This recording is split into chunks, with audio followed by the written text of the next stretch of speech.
Welcome to the latest edition of the Fourth and Gold NFL podcast. We're on the eve of preseason beginning, another milestone. We're going to see some NFL football.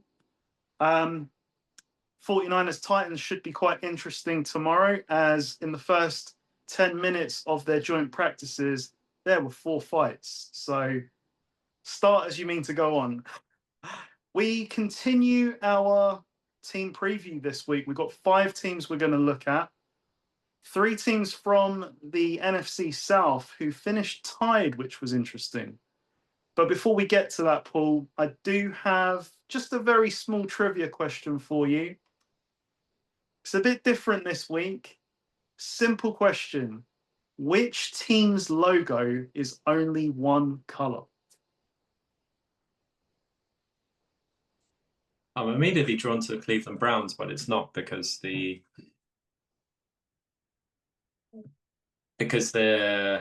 helmet is in the logo, unless they're using the stupid elf he looks like, or the guy they had on the field. Do you remember that? I do remember him, yep.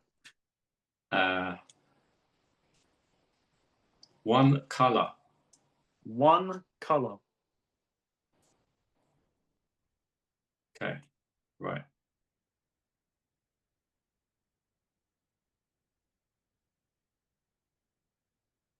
Am I thinking the right way that it's one color because there's no outline to it, as in, yeah, okay. Because I was thinking Colts, Jets, but I think the Colts have an outline to the horseshoe. So I don't think the Jets do. So is it the Jets? It's not the Jets. Browns, Bills. Falcons has the black and red and white. Titans has many colors. The Cardinals has many colors. The Lions has the blue lion, but he's got an outline.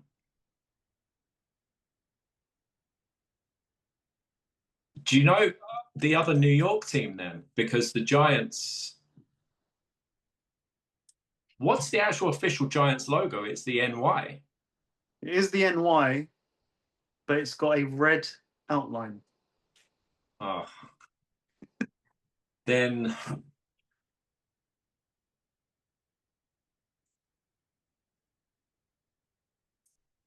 The Chiefs have red and white in it. Mm-hmm.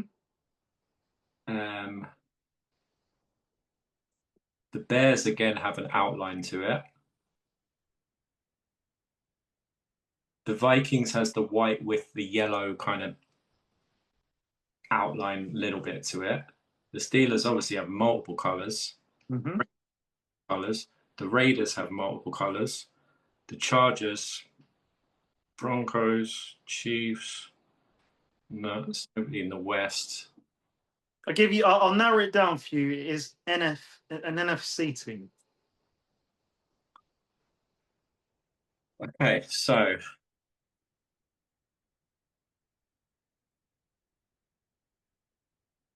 Seahawks, Cardinals, Rams, Niners. No.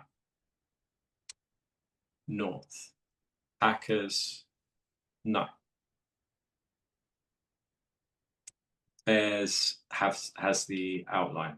I'm sure it has the outline. Yeah, it does. It's like that kind of orange and white-ish. Vikings has an outline. The Lions is Lions. I'll come back to the Lions. That could be. The South, the Bucks, no. The Panthers, no. The Saints. The Saints has an outline to the fleur-de-lis.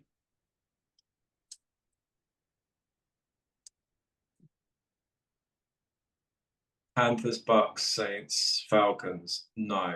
East. Cowboys has a white to the start. I'm sure it does. Or does it? It does, yeah. Eagles, like green and white. Oh, is it? It's a new logo, relatively new logo. It is a new logo, Oh, yeah. it's Commanders. It's not Commanders. So, and it's not the Giants. Not the Giants, no. To be fair, this question is a bit tricky because it is a recent change to an existing logo. So previously it wasn't one color, and now it is one color that is a stencil, effectively. So you can rule out the NFC East as you've just done. So then I don't know if I've seen this new logo. Okay. Shall I reveal? Because all the other NFC teams, I've just outlined like I was going Lions, but they have an outline. Yeah. The Packers, obviously, 2 colors. The Vikings have 2 colors. The Bears have 2 colors with the outline. Could be the Bears, but the Bears have an outline. In the South, it's not the Falcons unless they've got a new logo. It's not the Bucs. It's not the Panthers. And it's not the Saints, again, unless they've taken out the outline. In the West, the Niners, no. Seahawks, no. Cardinals, no. And Rams,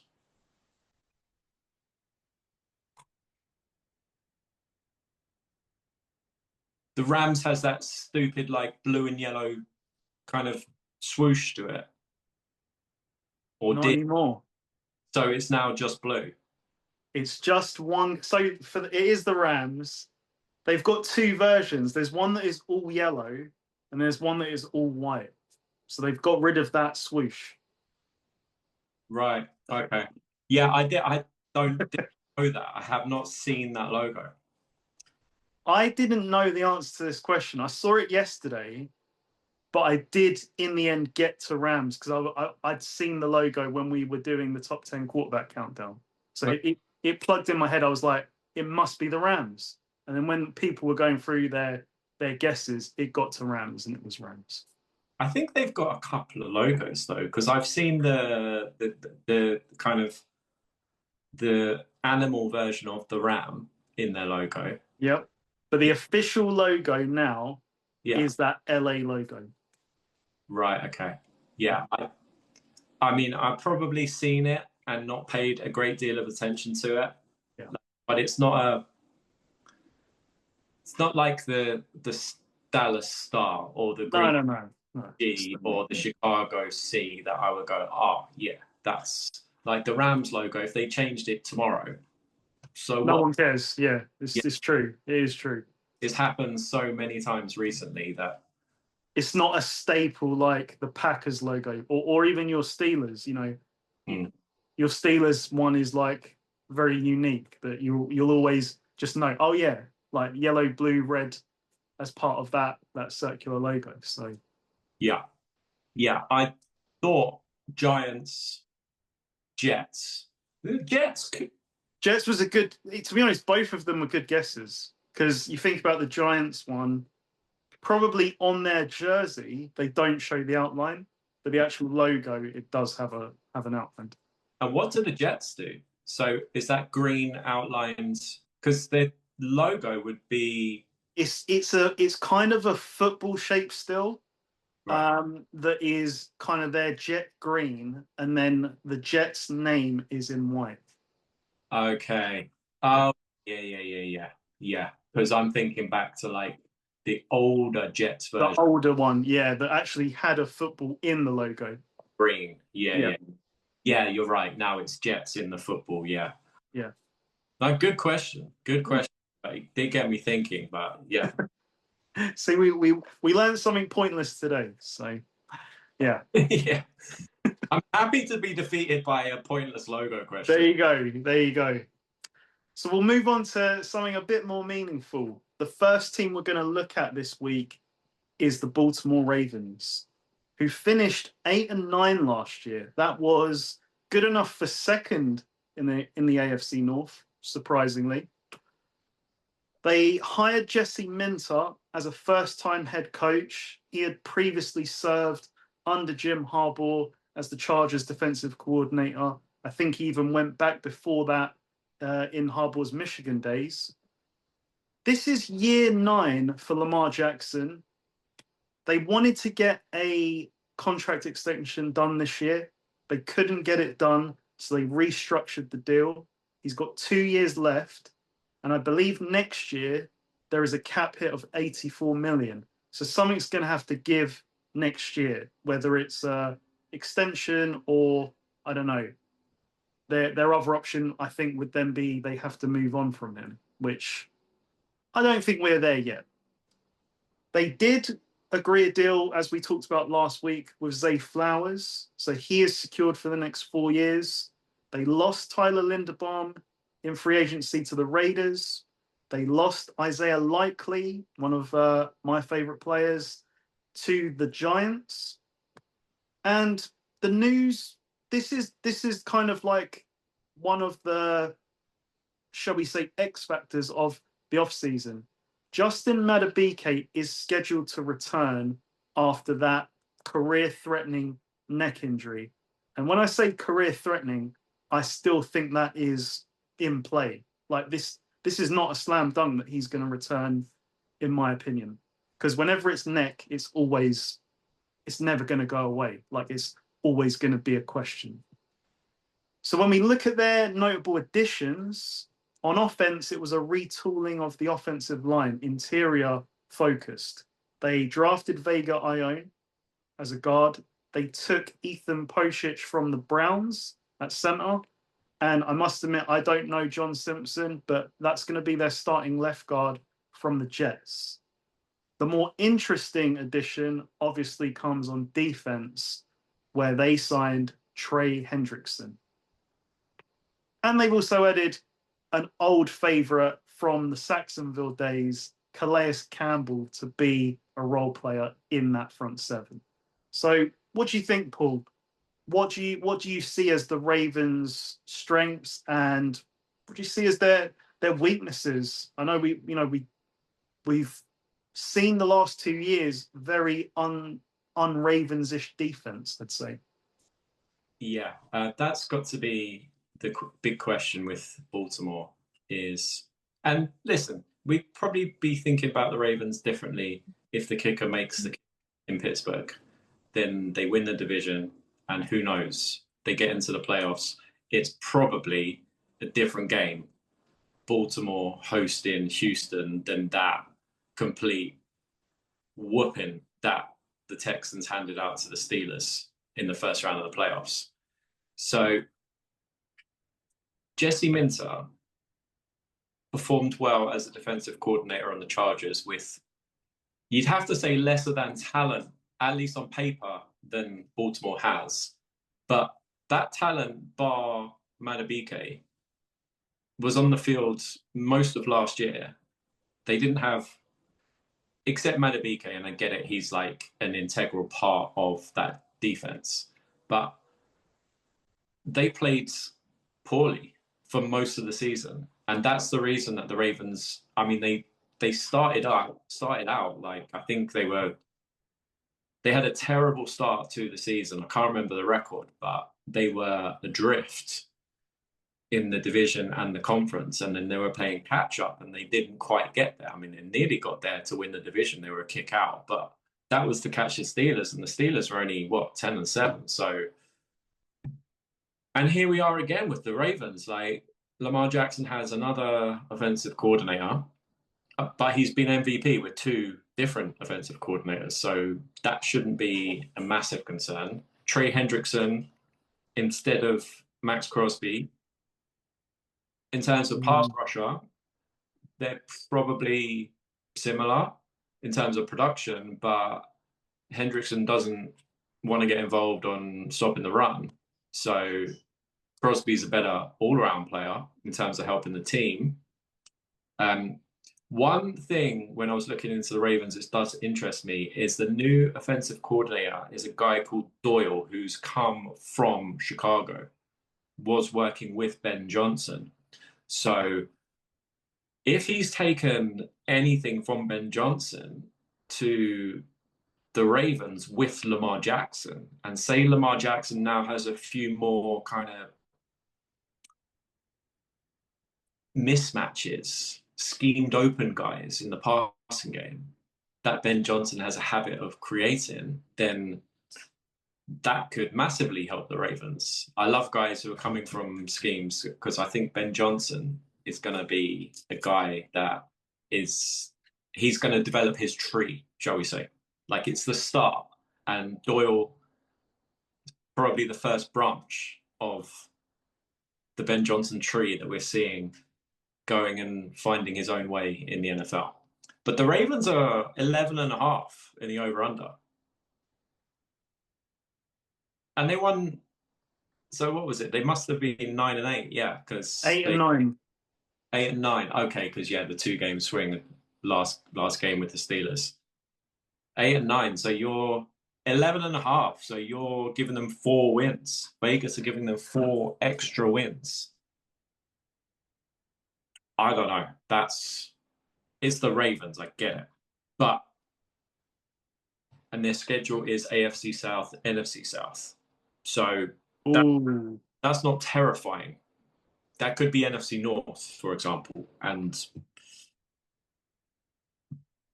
But Minter's got to have a huge impact for them to go from an 8-9 football team to even just to cover that to a 12-5 football team. That's 4 clear wins.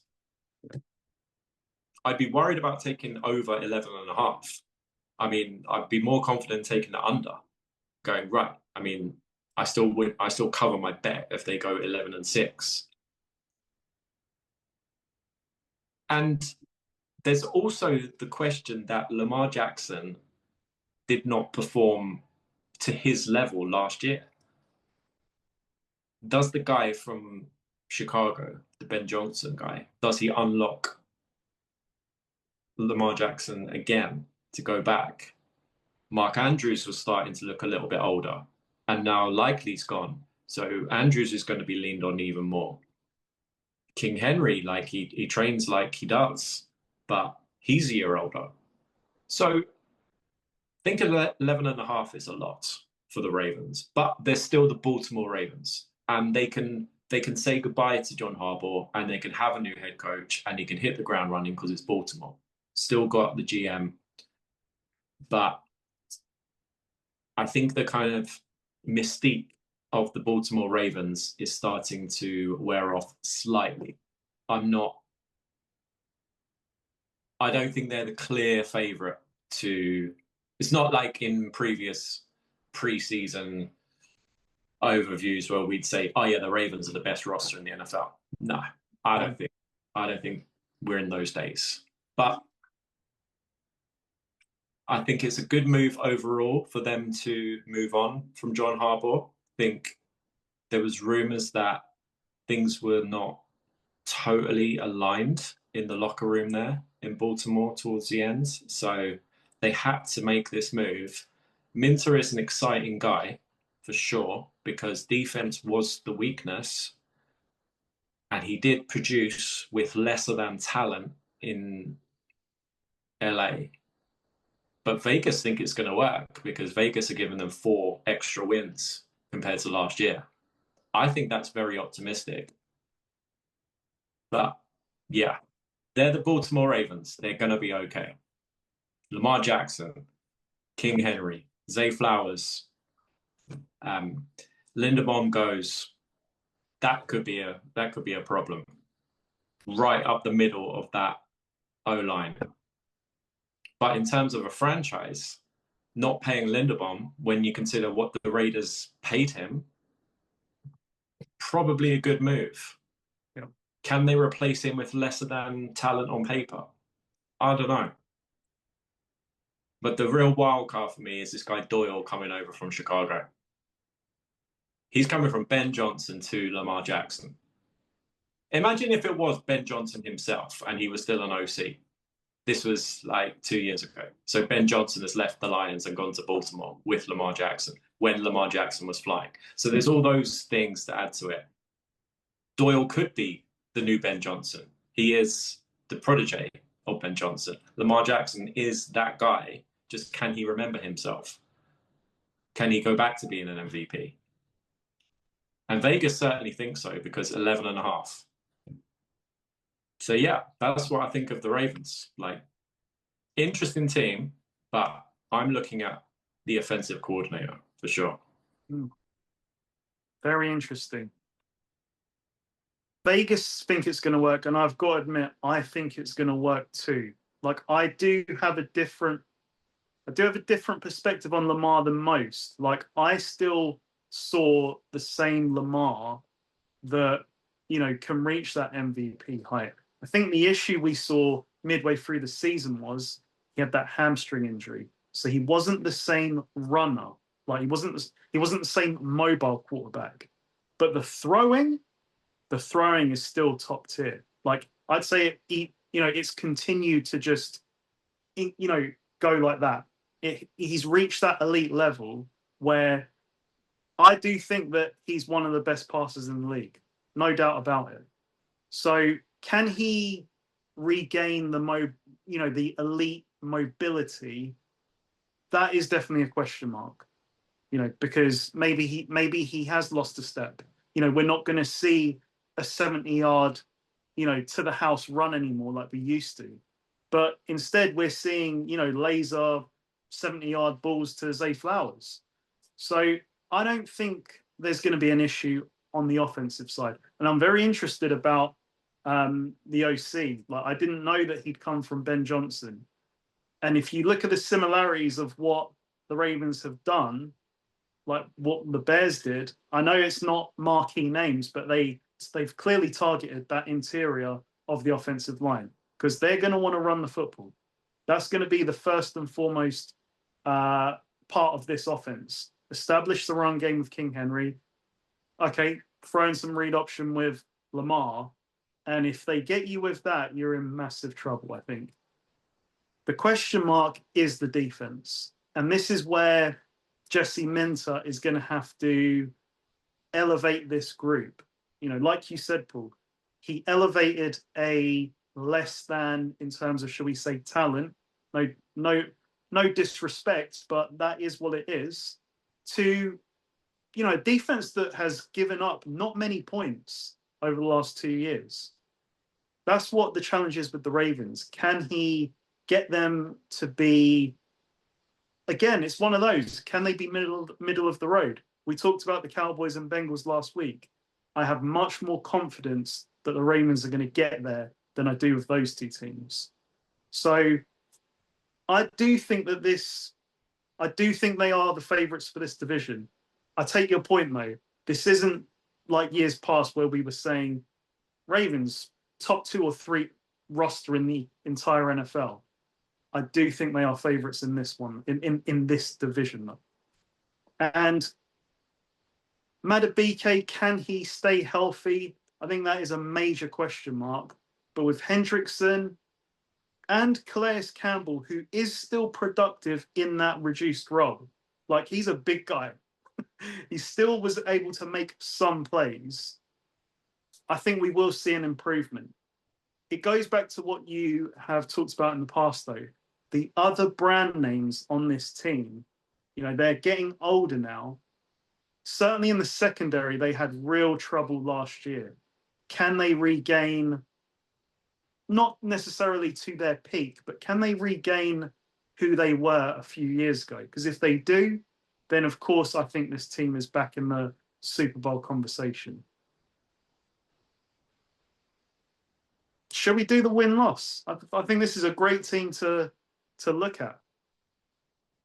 Yeah, sure. I don't have it in front of me, but I've got it in front of me, and I tell you what, we'll both do it.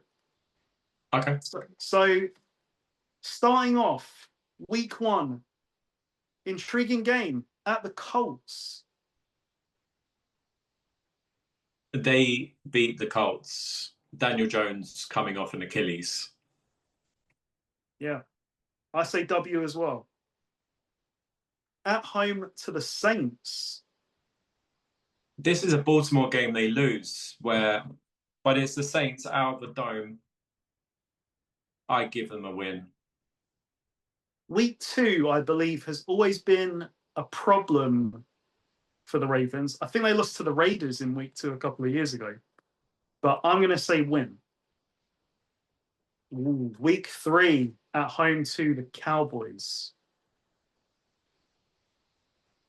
And I think this game is in Brazil.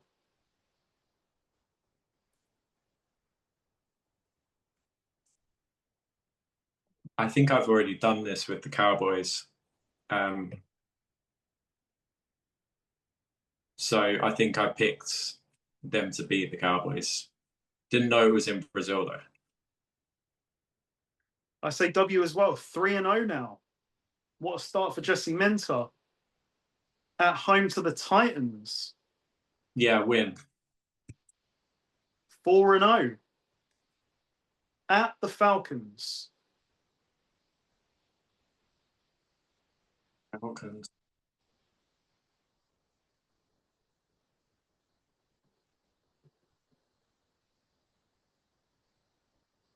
I can't say the Falcons can beat them. I just can't do it.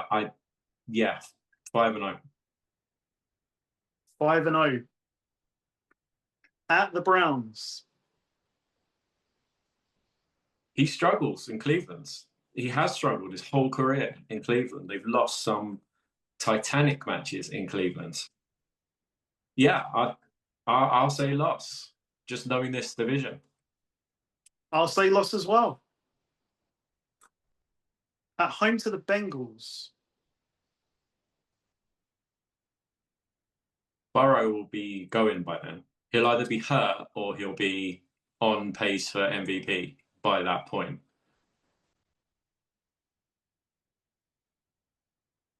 Loss. Secondary worries me against Burrow and Chase. I think this is going to be one of those early games of the year. Like, it could be a coin flip at the end. I'll go Ravens win. At Buffalo. They were up, I want to say, like 20 in week 1 last year, and they blew that lead. Yeah.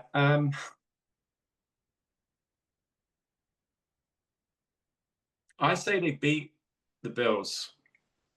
Grass fields, King Henry. Bills, I say they beat them as well. Yeah, Bills have always had trouble in stopping King Henry. And now you put him on grass in your new stadium. Like, run games travel. Yeah. Okay. At home to the Jaguars. Loss.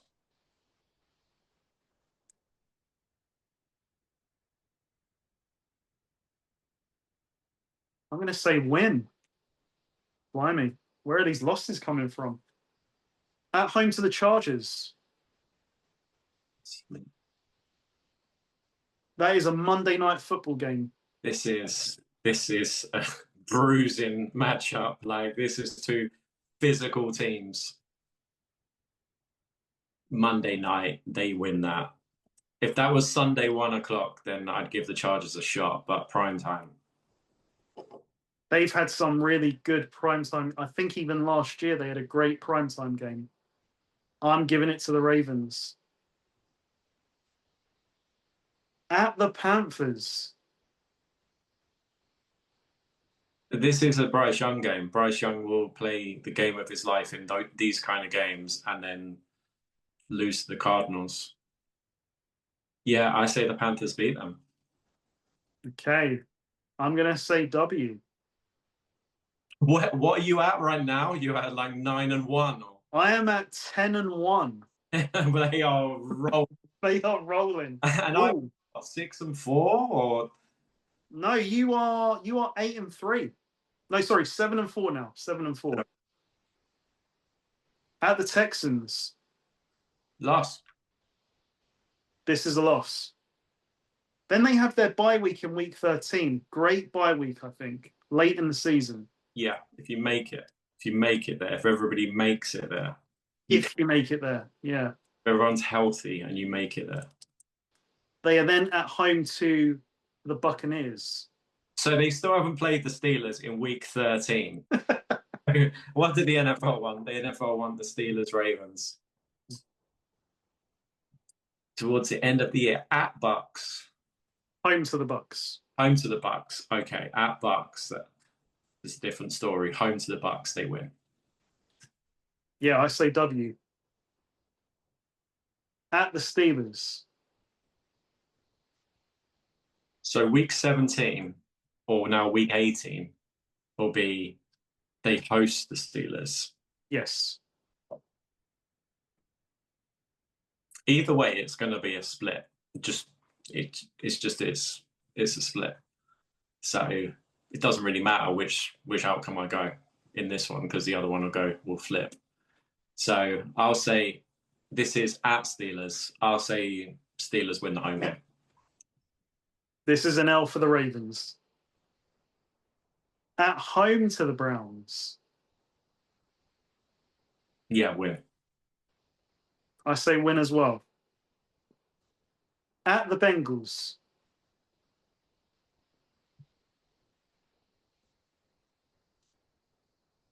See, you had the Ravens winning. No, you had the Bengals winning the first one. Yeah. I need to see it from this secondary. I think Joe Burrow just torches his secondary. But Lamar.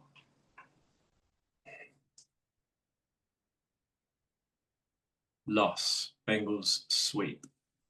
Wow. I say they split. There's a loss. And finally, in week 18, at home to the Steelers. So they win that and split the Steelers. I mean, based on what I have picked, they've wrapped up this division. So I'm going to base it on them resting a few players. Loss. Steelers sweep. Right. So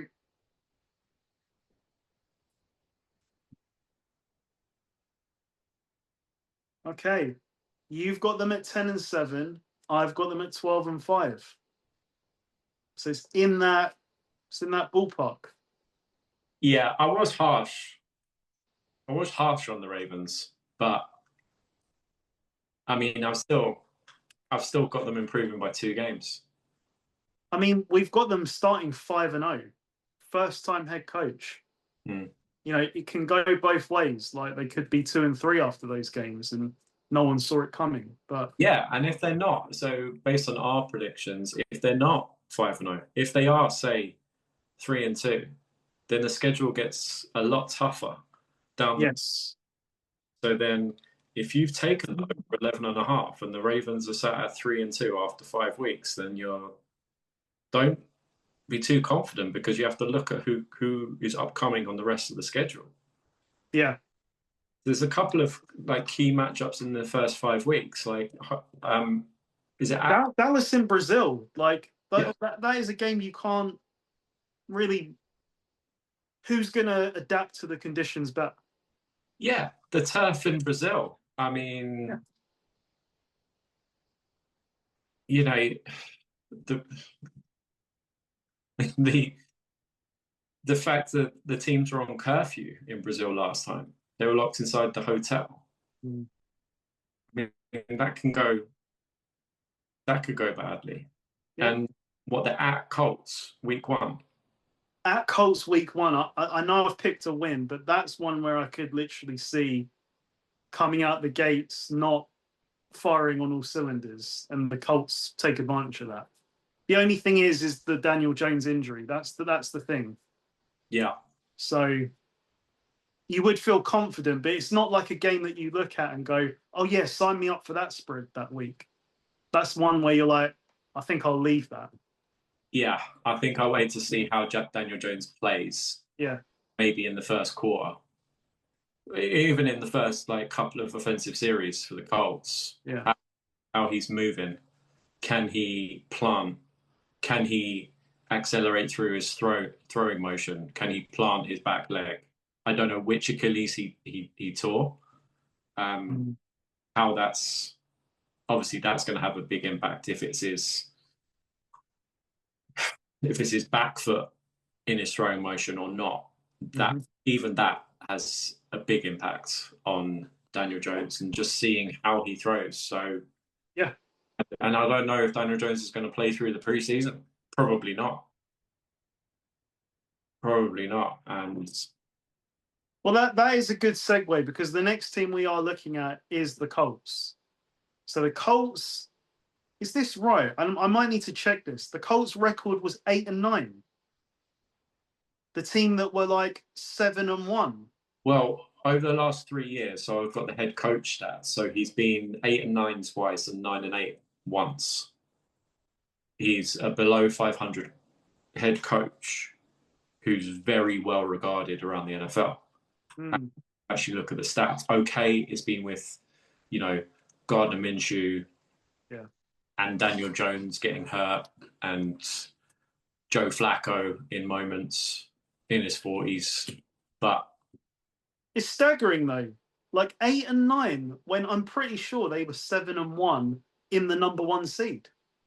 Yeah, they came. It wasn't just all Daniel Jones got injured. Like they started to lose games before he then got injured.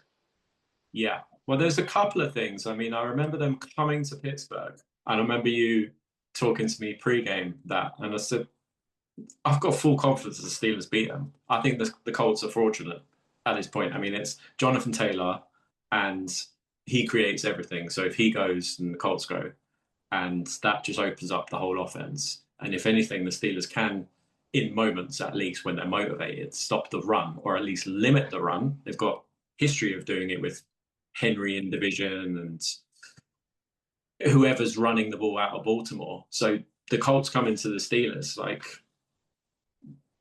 and the Steelers kind of showed the NFL the blueprint on how to play this Colts team. A couple of weeks later, Jones goes down and it all falls apart. But I still cannot believe the decision after Jones gets injured that they would then hand 2 first-round picks. Was it 2? I think it was 2 for Sauce Gardner. As if to we're going to double down that Daniel Jones is our guy no matter what. He could be Patrick Mahomes. He's torn his Achilles. You cannot guarantee that he's going to come back and be the same player or half the same player or actually stay healthy. That's a serious injury. And that's one of the things I've got written down about this team. The GM, I think, doesn't get held accountable for a lot of these decisions. Because when we look at this team now, they gave Alec Pierce quite a big deal. And as you know, I've been a fan of Alec Pierce, but when I saw that deal, I was like, okay, I don't like him that much. And so you had to trade away Michael Pittman Jr. because you couldn't keep him happy after making that deal. You've given away 2 first-round picks for Sauce Gardner at corner. To me, that's overvaluing the corner position, let alone Sauce Gardner, altogether. So you're left with a team where I'm sort of looking at it going, you don't have the same depth as you once did. And you weren't like a 13-win team to have that luxury. You're now very Alec Pierce-centric in the receiver department. Okay, you've got a great tight end prospect in Warren. Love him. But it doesn't look the same. You're going to have to ask, the likes of Josh Downs to step up now. And it's what you kind of said. I mean, I looked at them last week, and when you look at the trend of their wins and losses, to me, it comes down to one man. Does Jonathan Taylor go off or doesn't he? And that determines whether they win or they lose most weeks. Yeah, the Colts. The Colts are they're a mid NFL team based on their roster, and hence the 8-9 or 9-8. So they overachieved at the start of last year because Jonathan Taylor was going crazy, and then Daniel Jones was playing well. I'm not just going to say it's Jonathan Taylor. He was playing well. But like the receiving core, like you said, so Alec Pierce, Josh Downs, and Tyler Warren. Good. Not special, but yeah, they're okay. The defense, for the most part, it's okay. It's okay. Not that exciting, but it's okay. Like Sauce Gardner and your guy Ward, ex 49er, he can't stay healthy.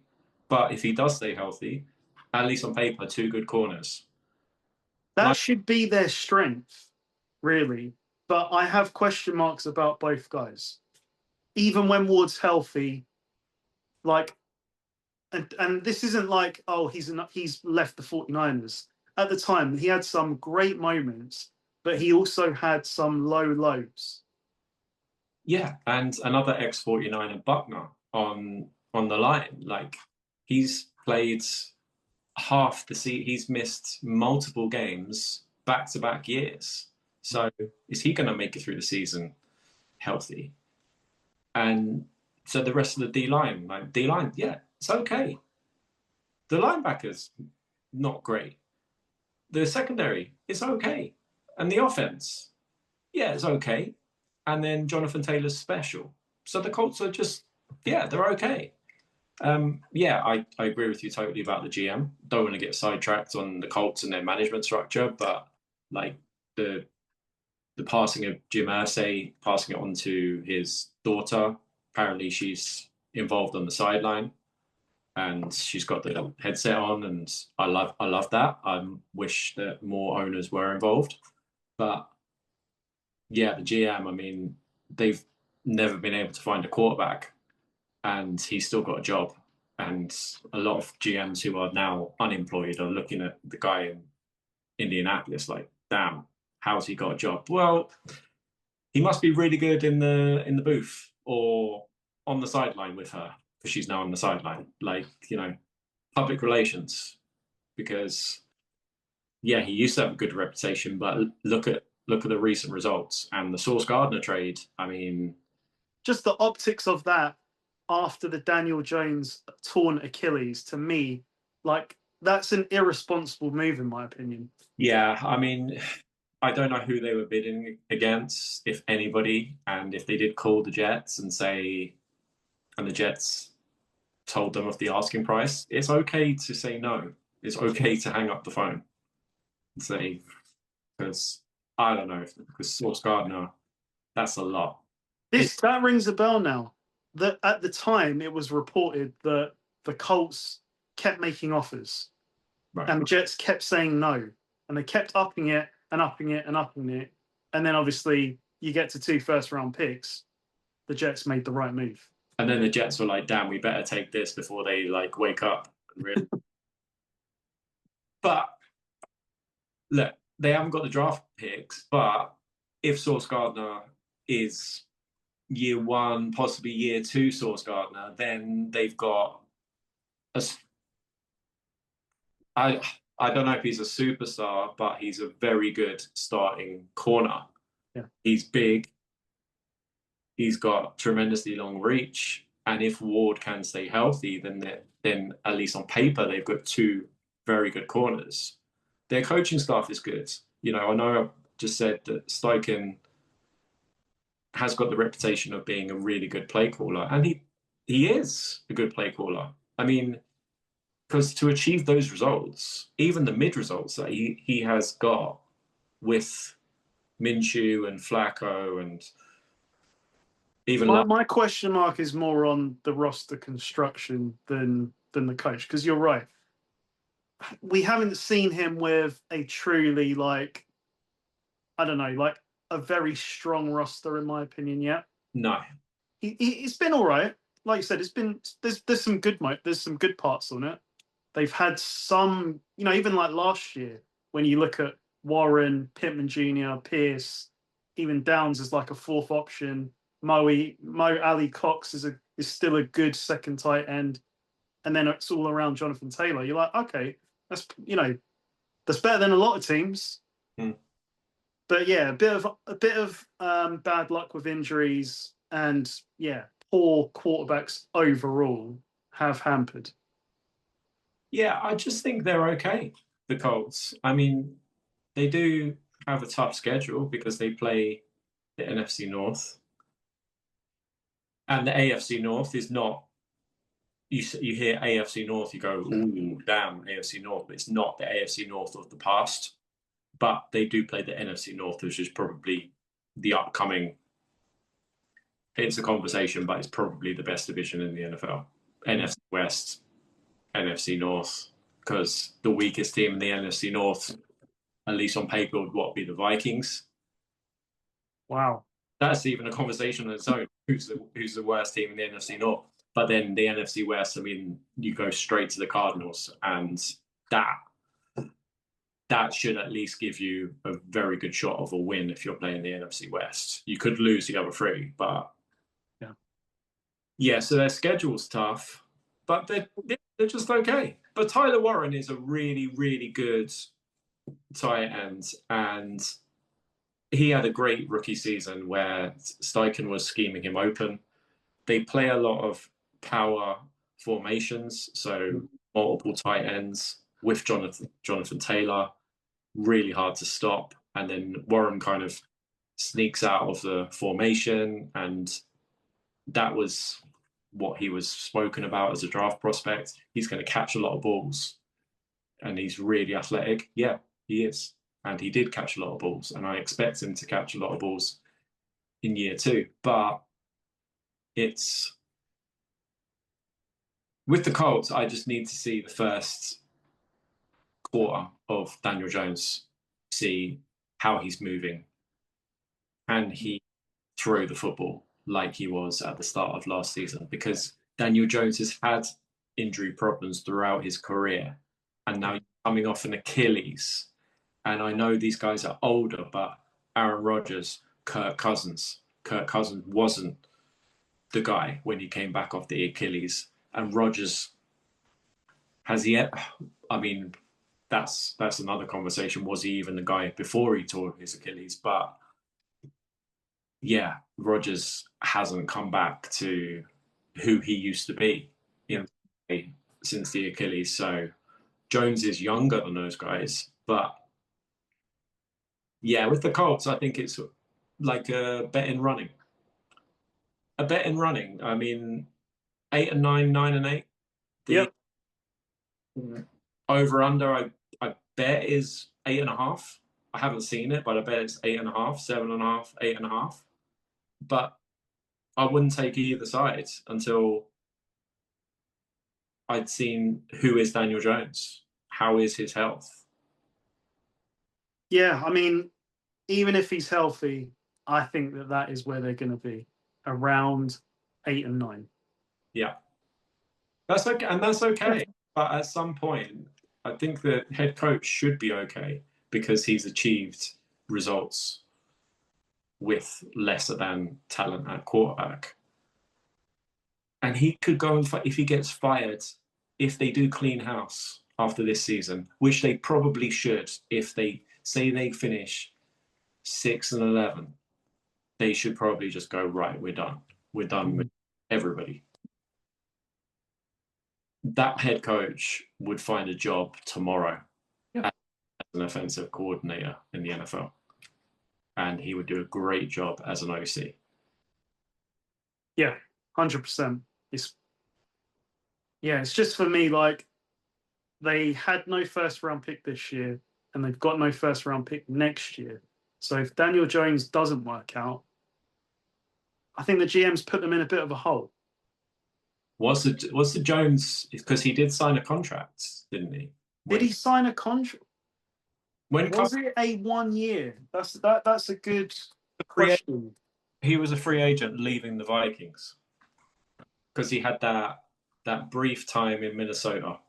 Okay, so they signed him to a 2-year, $88 million contract. So it follows the lifespan of these first round picks that they've given up for Source. So when his contract ends, that drought of first round picks also ends. So it is a 2-year play.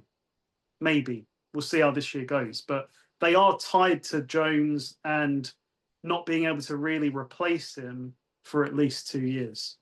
But this GM seems to be Teflon, so he survived like Philip Rivers and Matt Ryan, and Wentz was there, wasn't he, for the spell? Yeah. I mean, this guy was saying he didn't mind if he didn't sign a new long-term deal. Like, he must really feel empowered that his position is, like, not under threat at all. Say he's lucky to be in Indianapolis and not New York. Yeah, he wouldn't have survived New York. New York sports media would be all over him. Yeah. All right. So we will move on. The rest of the teams we're previewing this week come from the NFC South. And it's the 3 teams that were tied at 8 and 9. And the division was decided by tiebreakers and head-to-heads. So we'll start with the team that finished quote unquote third, the Atlanta Falcons, 8 and 9. They have hired Kevin Stefanski as their head coach. They have a big quarterback decision to make. Well, I say big. It is between Tua and Michael Penix Jr. As we talked about last week, they signed Bijan to a 3-year extension. Just that was the right thing to do. And the last thing I've got noted here is their last 3 first-round picks haven't gone well so far. So you're looking at Michael Penix Jr., who, this might sound harsh, but he could borderline be a bust already. Jalen Walker, who unfortunately has torn his ACL, I believe. So he's out for this whole season. And another first-round pick that they used that year to trade up, James Pierce, who had some off-field and could be facing a lengthy suspension. So when you don't hit on your first-round picks, as I have found out with the 49ers as of late, it really stifles your team. And that's kind of where I think the Falcons are. Like, they've got some nice individual pieces. You know, they've got Bijan, they've got Drake London, even Pitts, like, I know he's not a 4th overall pick, but he's a productive tight end if you take that away. But defensively now, when you take those guys away that they invested in, it does leave me thinking, is that going to be the area of weakness this year? That front 7? Are you going to be able to just pass, protect, run the ball with a secondary that I think is a little bit suspect as well? What do you think? I not disagree, but well, especially on the last point, the secondaries, it's okay. It's okay. They got Jesse Bates. They got, was the guy Watts is the other safety. He's okay. They got Terrell at corner. He's a good corner. Terrell's good. Yeah. The secondary's okay. The problem in Atlanta has always been they can't pressure the quarterback. And last year, they were super aggressive and they then traded with the Rams, gave them an extra first-round pick to draft 2 pass rushers because they were the worst in the NFL the previous year at pressuring the quarterback. And then they went, right, we really, really need to address this. So they went super aggressive and right, we'll take 2 of those guys. And they were both productive last year. And the Falcons were a different team. The problem wasn't the pass rush. But then they got unlucky, clearly, because James Pierce, character concerns coming into the draft. We don't know. I'm not all over the kind of circumstances of how long he will be suspended for, but he will be suspended. And you said that Walker's done. Walker's out for the season. So that's bad luck. That's not like bad selection, but you know, it is what it is. Like, he's not going to be available. So that hurts them big time. Yeah. So in theory, 2 years ago, they were the worst D-line in the NFL. They drafted 2 guys to upgrade it. They did. And now those 2 guys are out. So we're going to struggle to be even competent at D-line again in Atlanta. And you can have the best secondary in the NFL. I don't care. If you can't pressure the quarterback, eventually NFL wide receivers are going to run open. Yeah. And they're going to be found. You can have all pro free safety Jesse Bates, and it doesn't matter.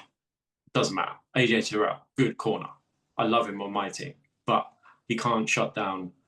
The level of talent at wide receiver in the NFL is too good. So, yeah, the Falcons, that's tough for the Falcons.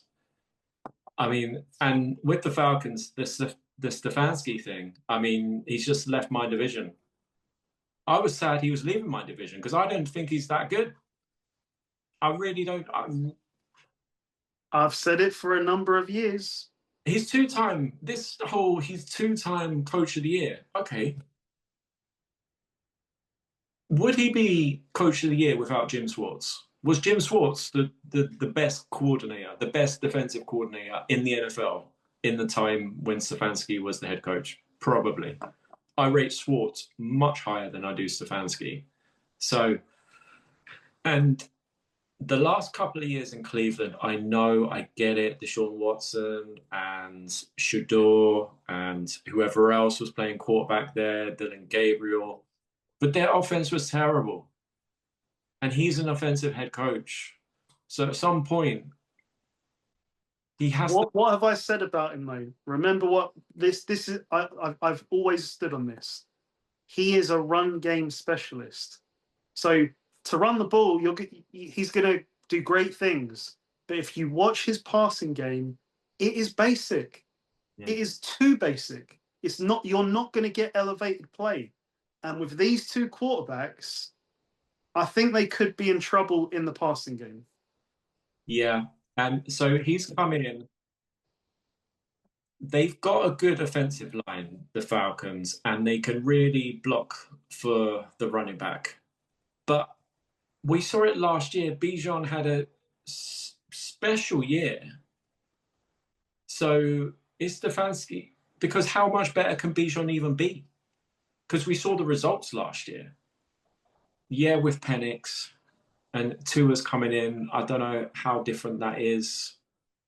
The running game can't get much better than what it was. So how can the Falcons get better? Because we saw the results last year with the two rookie pass rushers. You don't have them now. So how can the Falcons be any better, at least on paper, than what they were? Tua, and as well, it's a bit confusing for me. I get it. They've taken Tua because it was a great deal, at least financially. But Tua and Penix are two completely different quarterbacks. Even hand. You got one left-handed. Yeah. Okay, so they're both lefties, sure. But Penix is left-handed as well. Yeah. Oh, okay. That maybe makes a bit more sense to me now. But yeah, they are very, very different. You're right in terms of their attributes. Yeah, Penix is a bigger guy who wants to throw downfield passes. He's got a big arm. Yeah. Is more mobile, but doesn't take advantage of it. Doesn't take advantage of the mobility that he has. He doesn't seem that quick, but he is at least a big guy with a big arm. He just not that accurate. Tua, the smaller guy, is accurate, but isn't an athlete, an NFL athlete. You should never say these guys are not athletes, but in terms of an NFL, I know it sounds disrespectful, but he's not NFL level athlete at the quarterback position. And he wants to play like a shorter passing game, guys, your quick slants and kind of scheming guys open so he can take advantage of his accuracy. So you've got two very different styles of quarterback there. So they need to make a decision, because good teams would make a decision now and say, right, it's this guy. So at least we're getting ready for the off season. I think it's going to be Tua. I think because Penix, I think he's not fully healthy yet. Even more reason to just say it's Tua. Yeah. Because just get ready for the regular season. But maybe they know more than we do. Like Penix is nearly ready. He's right there. Who would you pick if they were both healthy? No injury concerns. Who would you pick for this team? Neither. Yeah.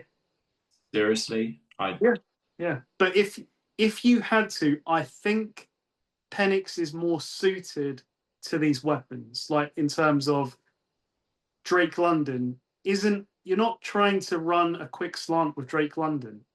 Like you're trying to hit a big, like chunky 20-yard out to Drake London.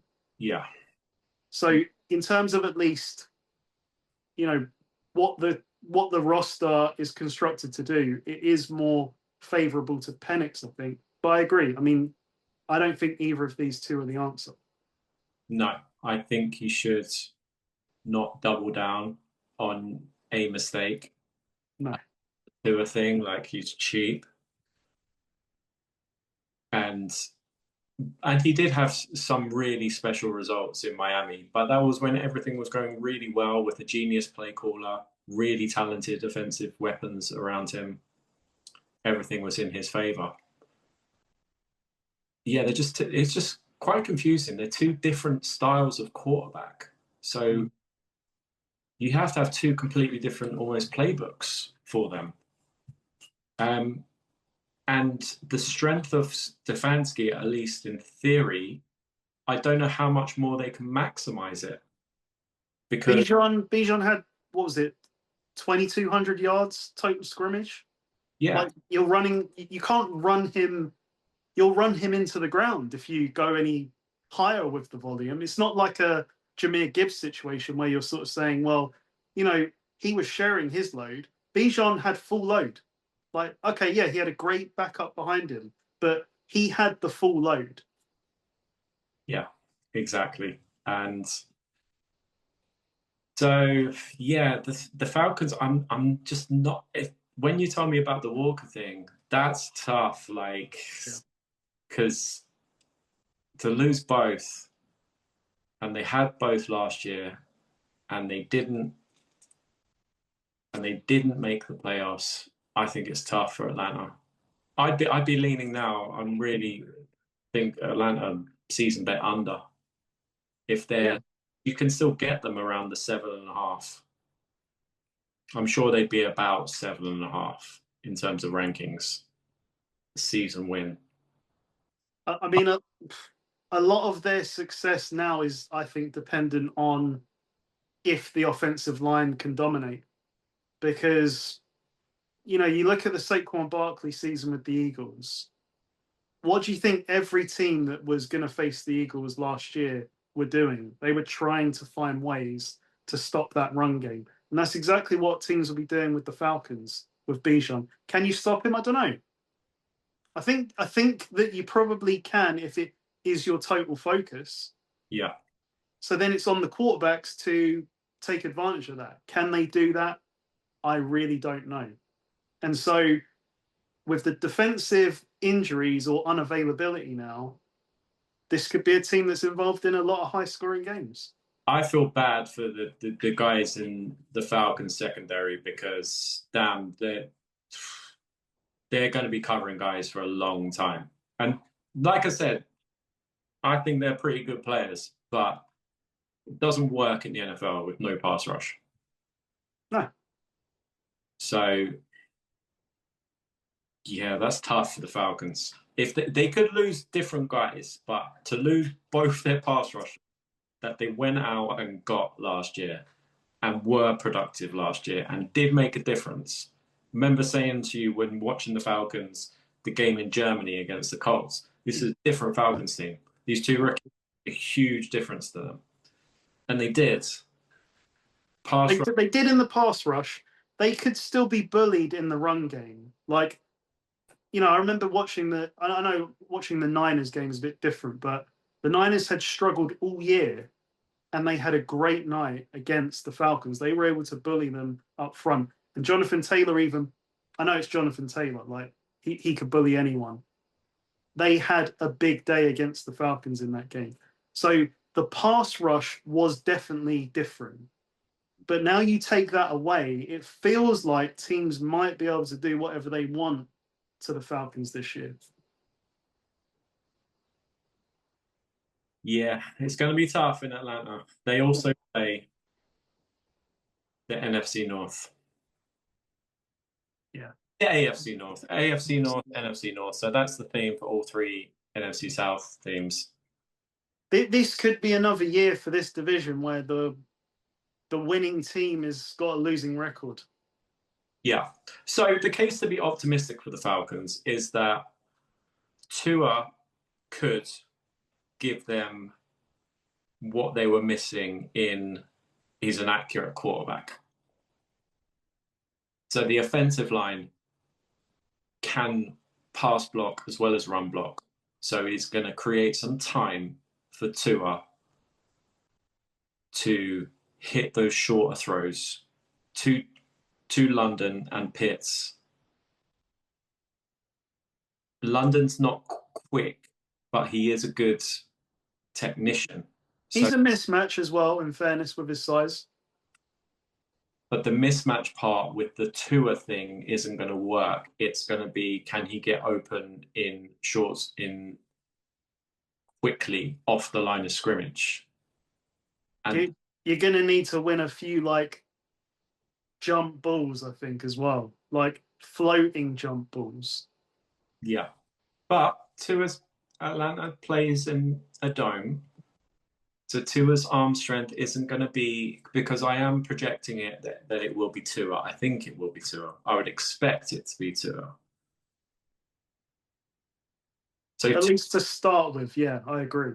Tua could give them what they were missing. So Tua add to Bijan with a good O-line. You can make a case for it being successful, but on the defensive side, I just cannot see much case because all the free agents have gone. The draft is gone. They can't hide that kind of weakness, that glaring weakness on the defensive line. They've brought in Samson Ebukam, who I think he's up there in age now. You know, like he was a nice like role player for the Niners like 5 years ago. So we're right at the end probably for him. And they brought in Ojulari, who was good on the Giants and then kind of just he couldn't get a look in at the Eagles. So, and I say couldn't get a look in because of the guys in front of him. Like he wasn't at that level. So I don't know what he's going to look like now. Really having a year where he wasn't even half go, I'd say. It's hard to just, suddenly like go back to being the full go player that you were the year before.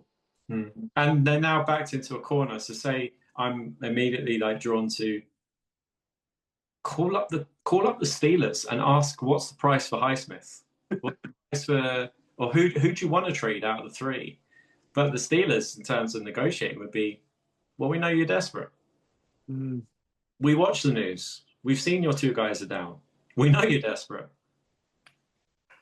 So the Falcons, yeah, it's tough. But there's very, very few teams in the NFL who have three starting edge rushers. Yeah. Steelers, maybe the Eagles. Make a phone call. Make a phone call. But everybody now is very much aware of the Falcons' need. Yeah, absolutely.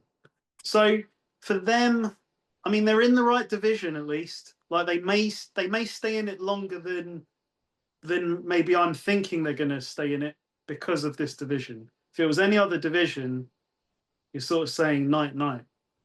Yeah, and they do have a superstar. They do. So they do have two. You can say Bijan, Kyle Pitts. If things go well, Bijan, Kyle Pitts, good O-line, Jesse Bates, AJ Terrell, Tua, if it's in the right playbook. Yeah. They can have success, and they've got the best player in the division, possibly the best player in the NFL in Bijan Robinson. But how much better can he be from last year when he had 2,200 all-purpose yards? Yeah, the point is to elevate, Drake London and Kyle Pitts. I mean, when you look at those three guys as a trio, Bijan Robinson, Drake London, Kyle Pitts, there's not many teams that can sort of boast that, along with the fact that they've got a good offensive line. Yeah, we know plenty of teams that have got weapons but no offensive line. The Falcons have got it pretty much all. It's just they don't have the most important piece of that offense at quarterback. Mm. So yeah, we're going to see with them. I definitely am down on them though. You know, after seeing that injury break, and then that got me curious about James Pierce, and I saw that the suspension is still pending. That's going to hurt them big time. Yeah, I think we could revisit the Falcons in a year's time. Yeah. You know, we'll have clarity then on what they're trying to do at quarterback. Bijan is tied up; he'll still be in his prime. Drake London is still young enough to be in his prime. Kyle Pitts is still. They just signed Pitts to a multi-year deal. I completely forgot about that. Drake London was done last year, so those three guys are there. It's like you said. Next year, they hopefully get Walker back. Yeah. Pierce, hopefully the off-field is behind him. It's just then planning at quarterback where they will have a first-round pick again. And who not? I haven't even looked at like free agency for next year at quarterback, but at least they'll have the first-round pick again. Well, Baker Mayfield taken from the Bucs in division. There you go. Wow. There's going to be more, obviously, but can't think of a more high-profile free agent. That would be such a Baker move as well. Yeah. So with the Falcons, I think it's going to be tough, but revisit them in a year. But they could still win this division because it's the NFC South. So because all four teams are just they're okay. But you know what's going to happen?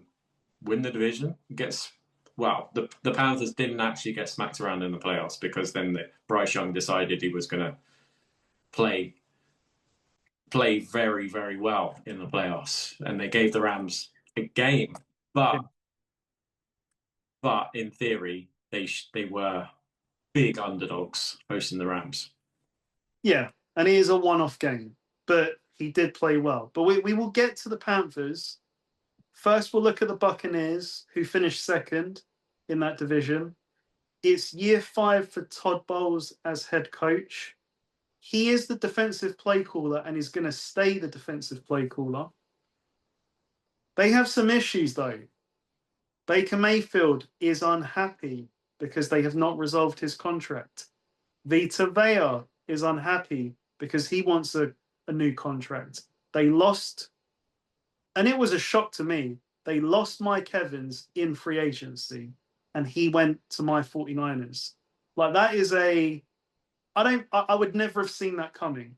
Like, forget where he went, just him leaving the Bucs. I thought he was a one-team guy. So that's a big loss for them. They kind of got used to life without him last year because he was missing for about 8 weeks.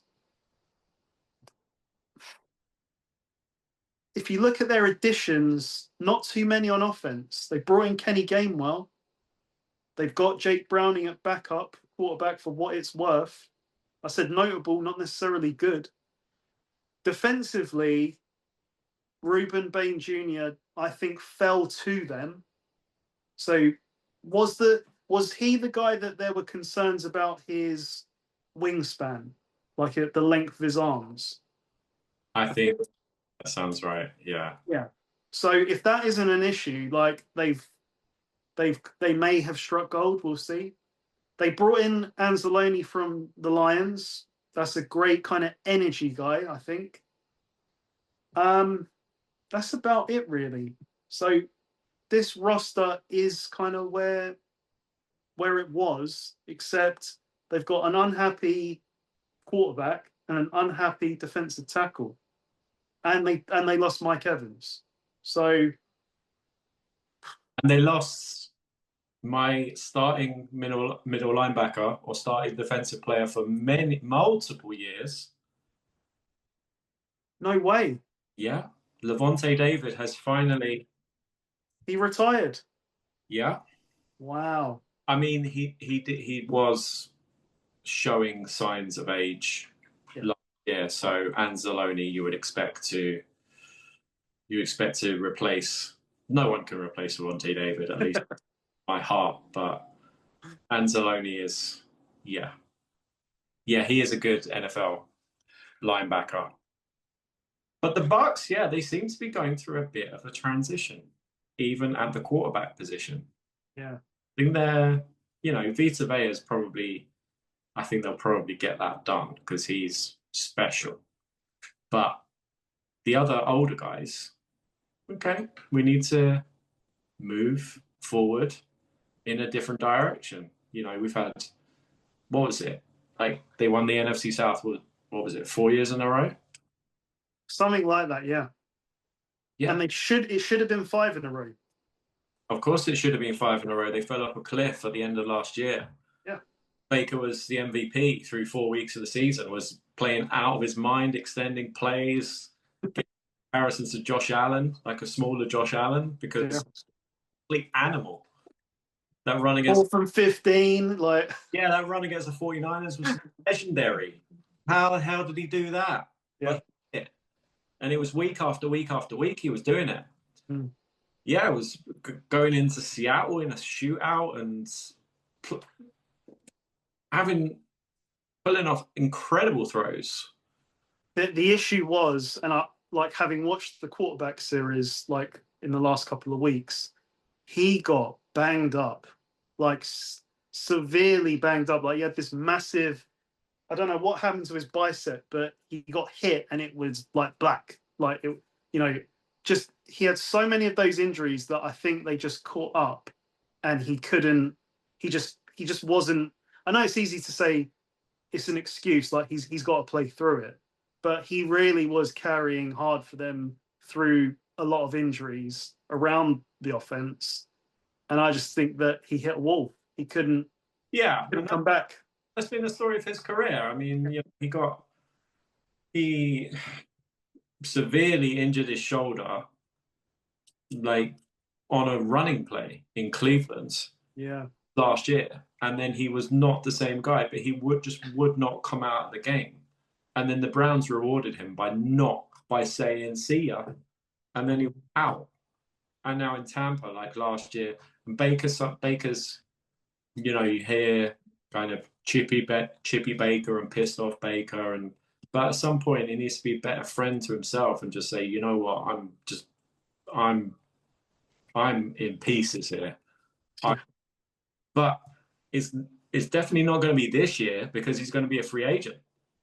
Unless the doctor signs him off, Baker's going to be out there in crutches, whatever, in a body cast. He will be playing this year. Whether it's good for the team or not, he will be playing this year. But sometimes that's good and sometimes it's not. He needs to be healthy. Maybe he can be smarter this year and just not take those hits. Yeah, definitely. But I don't think he will. He's just that guy. That's who he loves it. Like he loves the physicality. He loves the trash talking that comes with that. Yeah. It's part of his identity. So it's like, if you take too much away from that, do you lose the player a bit? So it's a tough one, and it's kind of like you can kind of see why the Bucs are maybe hesitant to give him a long-term deal. Like the reports leaking out are, well, we've offered him over 50 million per year. Yeah, but you've offered it over, say, 2 years. He wants 4 years, but you're not willing to do that, and you might be smart for that, for that position. Different equation. It's a different equation than it was. He was first, I believe he was stupidly cheap at 4 million per year when he left the Panthers at the start. And now he's averaging 33. Yes. Okay. Right.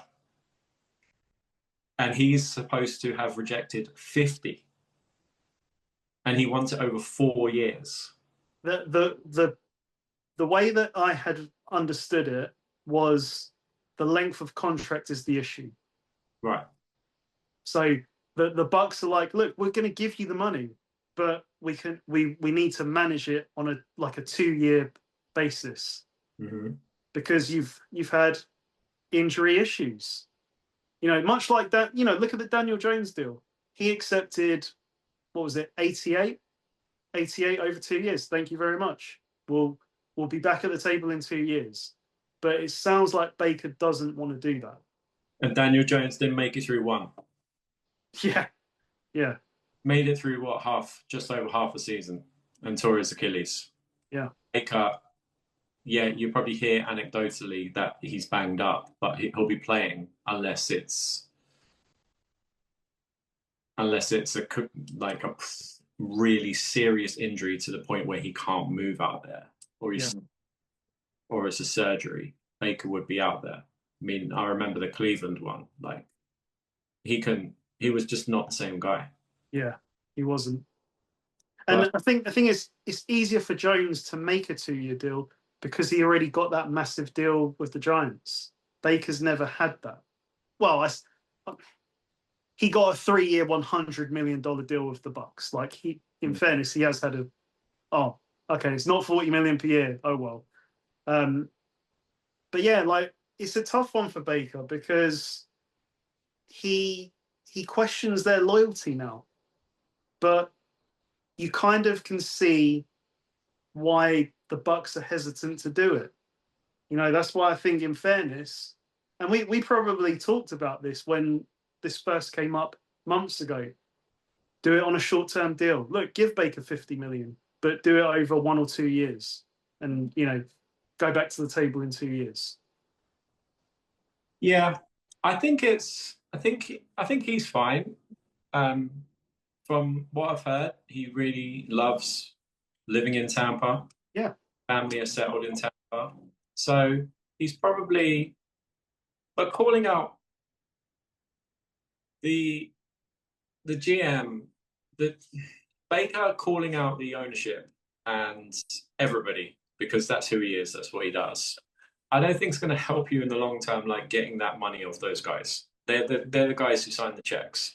And they're fine regardless. Like, don't get it twisted. Like, NFL owners are fine. Yeah.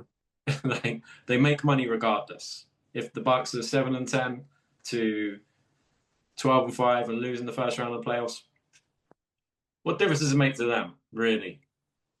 Like, yeah. Are they even aware of what's going on?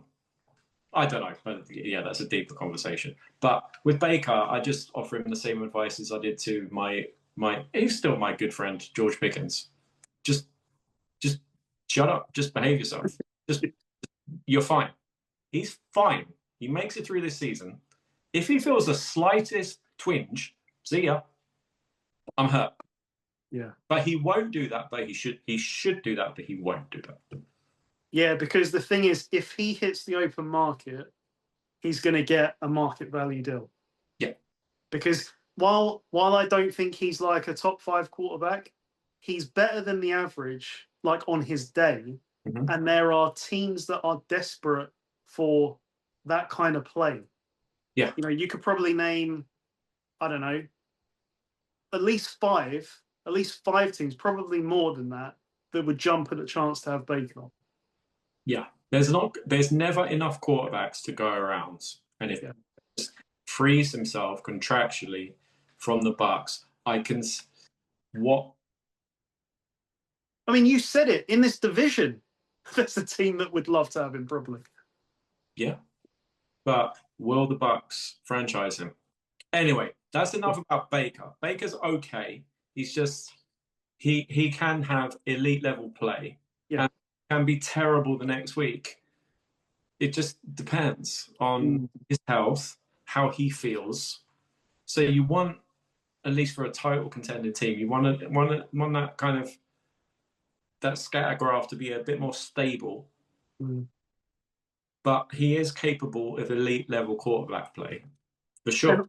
And offensively, yes, I know that Mike Evans is a big leadership loss, big player loss. They still have enough here if everyone's healthy. Tristan Wirfs, unbelievable right tackle. Yes. They've got a running back who can be very explosive in Bucky Irving. Although he basically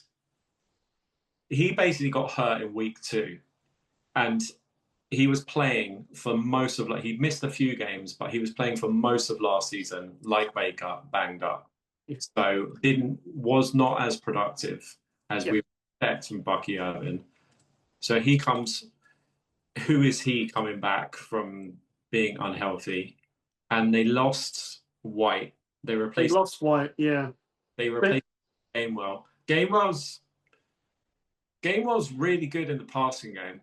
yeah. Which was what White was good in, Yeah. really. I know they ran White in between the tackles as well, but when Bucky Irving is healthy, if he can be healthy, that's who they're gonna run this offense through. Yeah, Bucky Irvin could be special, a really special running back. He's really kind of human joystick kind of elusiveness in the open field when he's fully healthy. Good O line, good D line. Add Ruben Bain to it, so the team's always going to be okay if they've got good O line, good D line. That will cover up what I think is their weakness, which is at corner.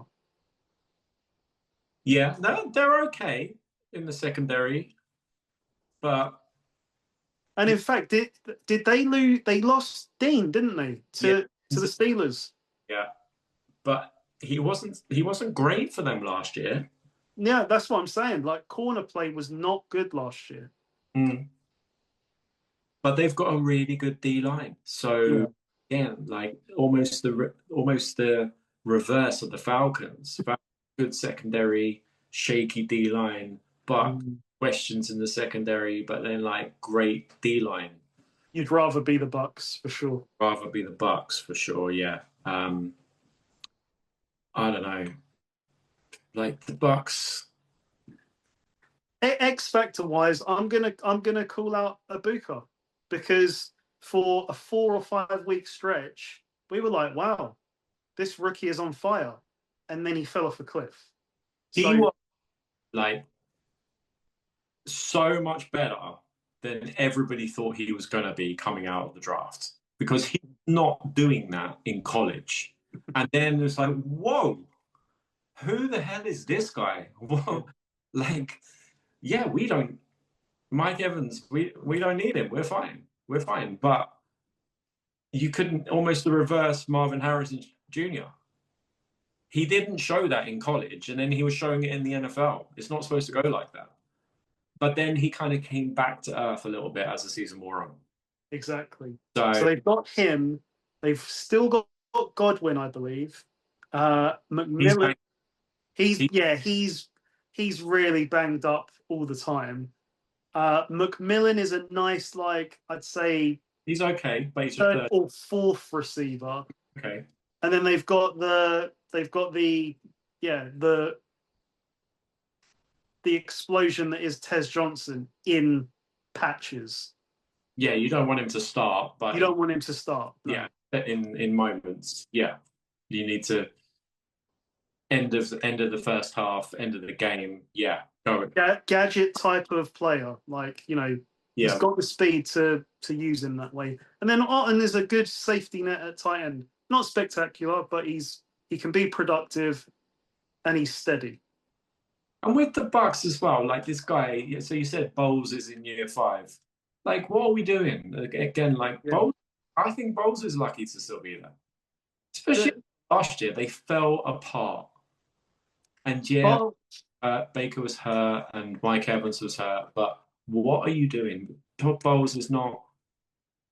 My concerns with Bowles started maybe 2 years ago. I think it was a playoff game against the Lions, in which I don't remember the circumstances, but it was the end of the game, and I'm like, the Bucks just need to get a stop, and they might have one more chance. And it's like Bowles just gave up. I'm pretty certain that he could have used his timeouts to give them, it might have been 30 seconds or 20 seconds. He just let the clock run out. And it was at that point where I was like, I don't care if you don't think you've got a chance. You had a chance. And you just completely just disrespect. This is a playoff game. You're going home now, and you're going to disregard even 20 seconds. I know that obviously the Chiefs is a different situation, but look what they did with Buffalo. You never give up. And after that, I looked at him in a different light, where I was like, you gave up. Like, you're not supposed to do that. Yeah, maybe Tampa's, Levante David was there for his career. Like Vita Vea's looks like if he gets extended, he'll be there for his career. Baker wants to be there for the remainder of his career. Like guys stay there a while, including coaches. The GM, Light, he's been there a while now. Guys, yeah, I don't know. Like it's a nice place to live, nice climate, no state tax. Yeah, Everyone speaks very highly of the Glazers. Like the Glazers look up, you have to say really they're quite well run, like in terms of an organization. It's just, and I mean, look, they won a Super Bowl as early as what 5 years ago, so they've won these divisions. Okay, they haven't quite got back to the Super Bowl or close to in this Baker Mayfield era, but outside of last year, they've been pretty competitive. they have, but it's just what do they want to do? Because they have not been they've not in those in those years they haven't made it to the NFC title game. No, and they've let these great offensive minds walk out the door, which I don't think Bowles is strong enough for them to just be able to let those guys, the guy that's with the Jaguars now, Cohen, and even Canales to some degree, but really like losing Cohen, imagine if Cohen was still there now as the head coach. Yeah, it is. I think it's a lot easier to replace Bowles. Yeah.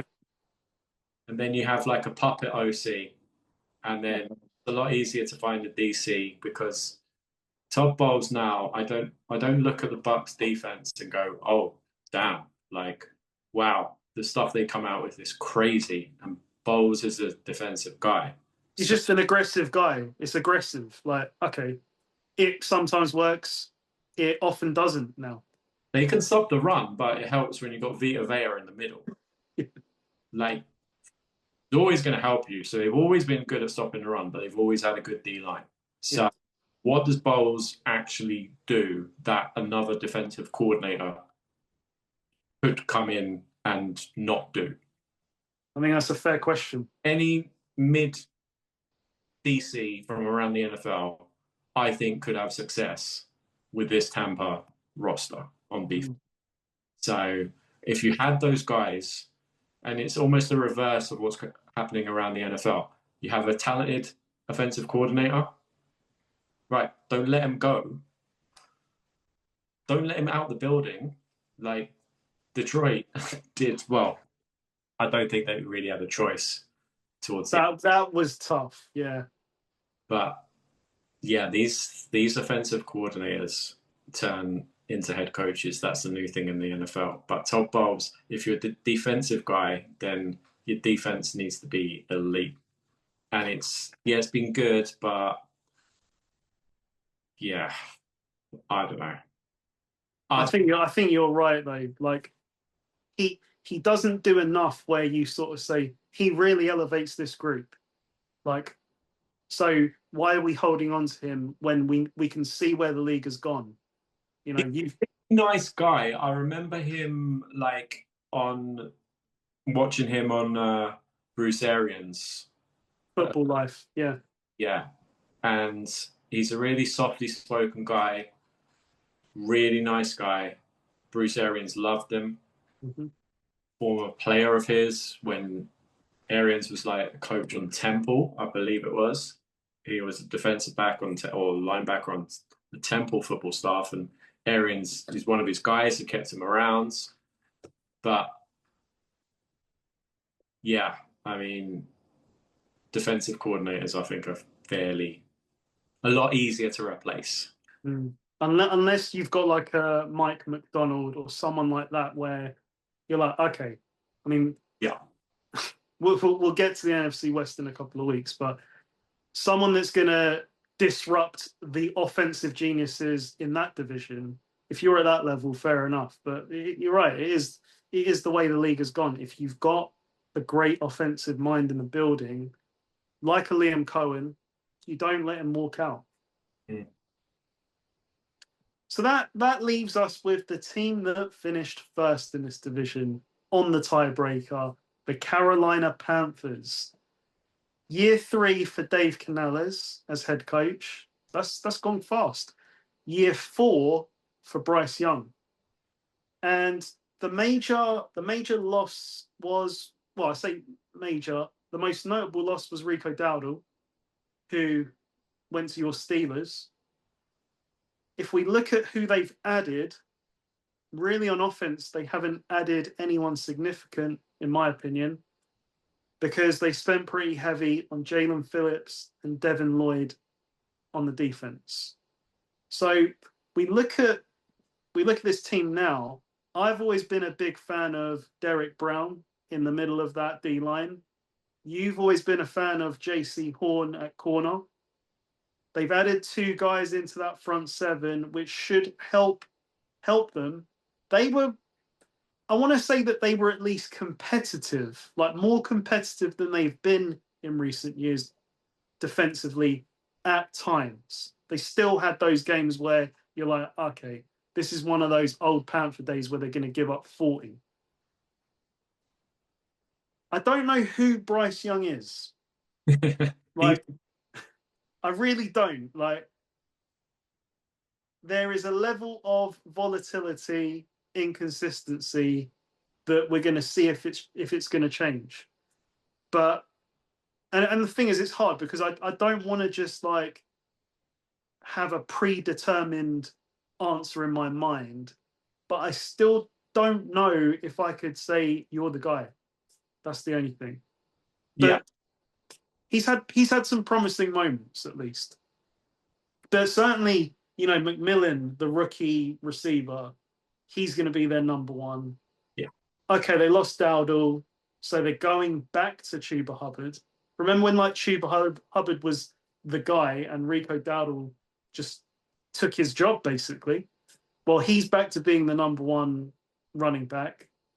They love Brooks. Brooks has had a good camp so far. Jonathan Brooks is back. He was hurt last year, was the former backup. They're excited now, healthy, and is showing good signs in training camp. So he's going to be in the rotation at running back.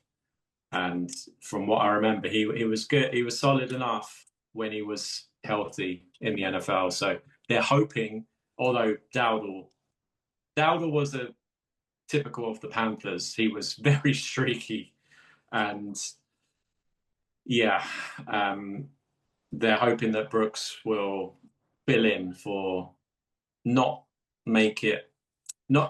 not going to feel the effects of losing Rico Dowdle.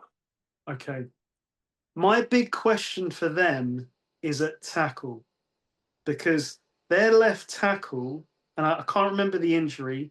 Okay, I've written it down here. Suffered a ruptured patella in his right knee, and he is likely to miss most of this season. Their right tackle is dealing with blood clot issues in his lung, so he is out indefinitely. So both starting tackles potentially not available. That's a big problem for, I think, an offensive line that we don't speak highly of to begin with. No, yeah, that's tough. The Panthers are a really hard team to evaluate because they are so inconsistent. And the most recent memory is them going toe-to-toe with the Rams. And many people thought the Rams were the best team in the NFL last year. So, and the Panthers and Bryce Young gave them everything that they could in that game. And that was a heck of a performance. So that's the most recent memory. But the Panthers then, and I haven't got their schedule from last year in front of me, but then they'll go and like lose a game that. So you'll see the Panthers the week, or they'll be on maybe a little streak. They maybe all won a couple in a row. And then you think, okay, well, the Panthers, yeah. So you could pick them in the sweepstake that week, or you're foolish enough to wage money on the Panthers because then Vegas favor them, and your most recent memory is that they did that to a favored team the previous week, and then then they lay an egg and put in a subpar performance. And that's been the Panthers, and that's really been Bryce Young. Well, no, it hasn't been Bryce Young for his whole. He's heading in. This is year 4, right? So it hasn't been Bryce Young for the full 3 years. It's been Bryce Young definitely for the last 2 years. For the first year, he was just not good for the most part, but he has at least. Remember, Canales dropped, benched him, and Yeah. when he got his next opportunity, he did show improvement. Yeah. Leggett dropped that pass where they should have beaten the Super Bowl champions that year, the Eagles. Yeah. He made some unbelievable throws on that final drive. Yeah, and there's another guy like Leggett hasn't been a guy hasn't a first round draft pick. So the Panthers, at least they missed out on Milton Williams last year to the Patriots. They didn't pay enough, and now they've gone out and paid a ton to Jalen Phillips and Lloyd from the Jags. And Lloyd is a very good player and can cover in the pass game at linebacker. And that was a problem for the Panthers, the middle of their defense.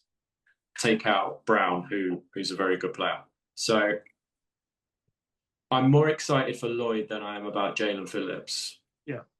But obviously Jalen Phillips is a very good player.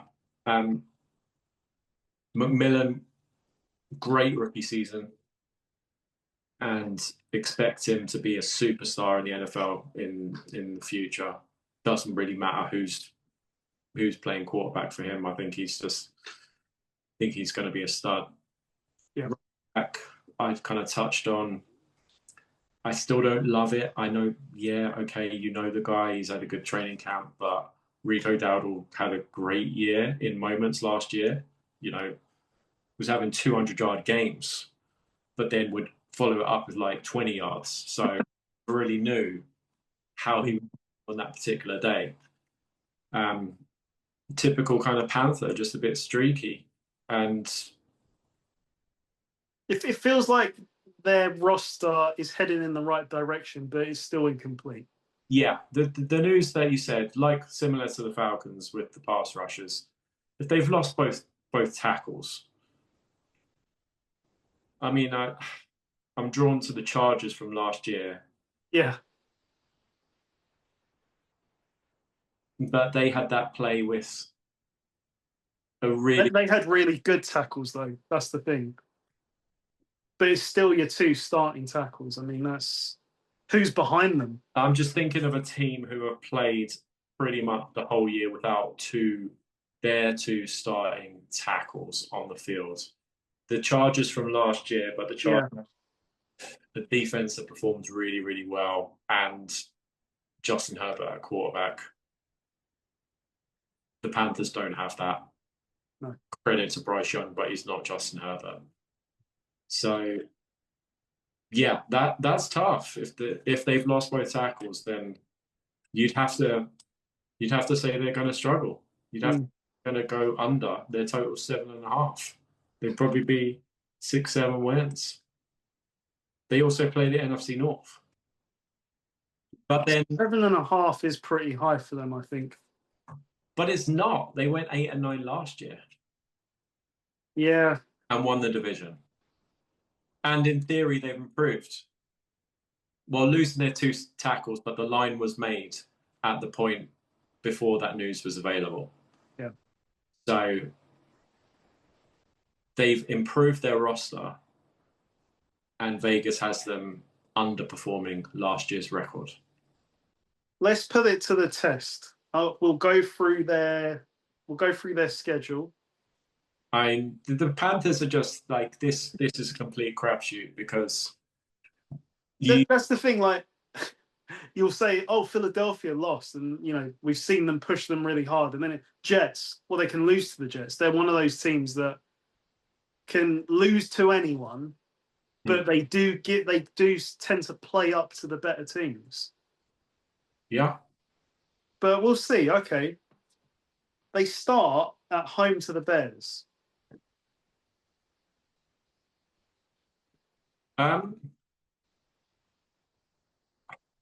I'll give them a win. Okay. Yeah, the Bears in Charlotte. Yeah, yeah, I'll say they win. Season opener. At Falcons.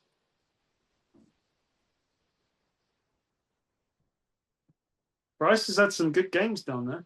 He has, yeah. In a dome. Win. At Cleveland. Loss.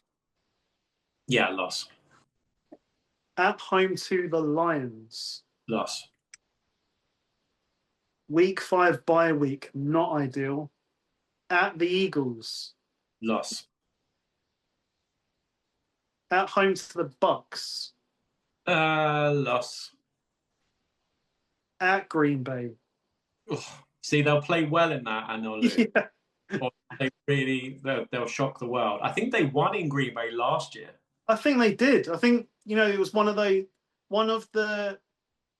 we'll get to the Packers, but Jordan Love didn't throw many picks, but when he does, they're really dumb. And he had one of those really dumb ones against the Panthers in that game. I think they won a low scorer. Yeah, really low scoring game from what I remember. Yeah, it was one of those. The Packers were massive favourites. Like, well, this game's gone into the fourth quarter. The Packers are still trailing. Yeah. Like, they're gonna pull it out eventually, and they just didn't. No. So do they win there again? No, I say they lose this one. At home to the Broncos. Oh, so I've got them on like what is it now? A 4-5 game losing streak. They're on a 5-game slide, 2-5. Loss. I can't. Denver. At New Orleans. They snap the streak. Win. At home to the Ravens. Loss. I think I had them beat. I think I had the Ravens. Wait, because we just did Baltimore. So I think you might have had them winning. yeah, okay. So do that again. Yeah. Okay. At home to Baltimore. Win. At the Bucks. You had them losing at home to the Bucks. So they split the Bucks. Win. Wow, 3-game winning streak, bouncing back. At the Vikings. Loss. Tough day. At home to the Saints. Loss. Split. At home to the Bengals. Can't do it. Loss. Sliding again. At the Steelers. Bryce Young outdoors. It's late in the season as well, isn't it? Yeah. I'd love to do it, Panthers fans, but no, loss. At home to the Seahawks, who they played pretty hard. Like, was it last year? It was either no, it was last year. Yeah, they played them pretty hard. Loss. And they finish up at home to the Falcons. Win. Okay. 6-11. And it's reasonable, I think. It's tough schedule. But yeah.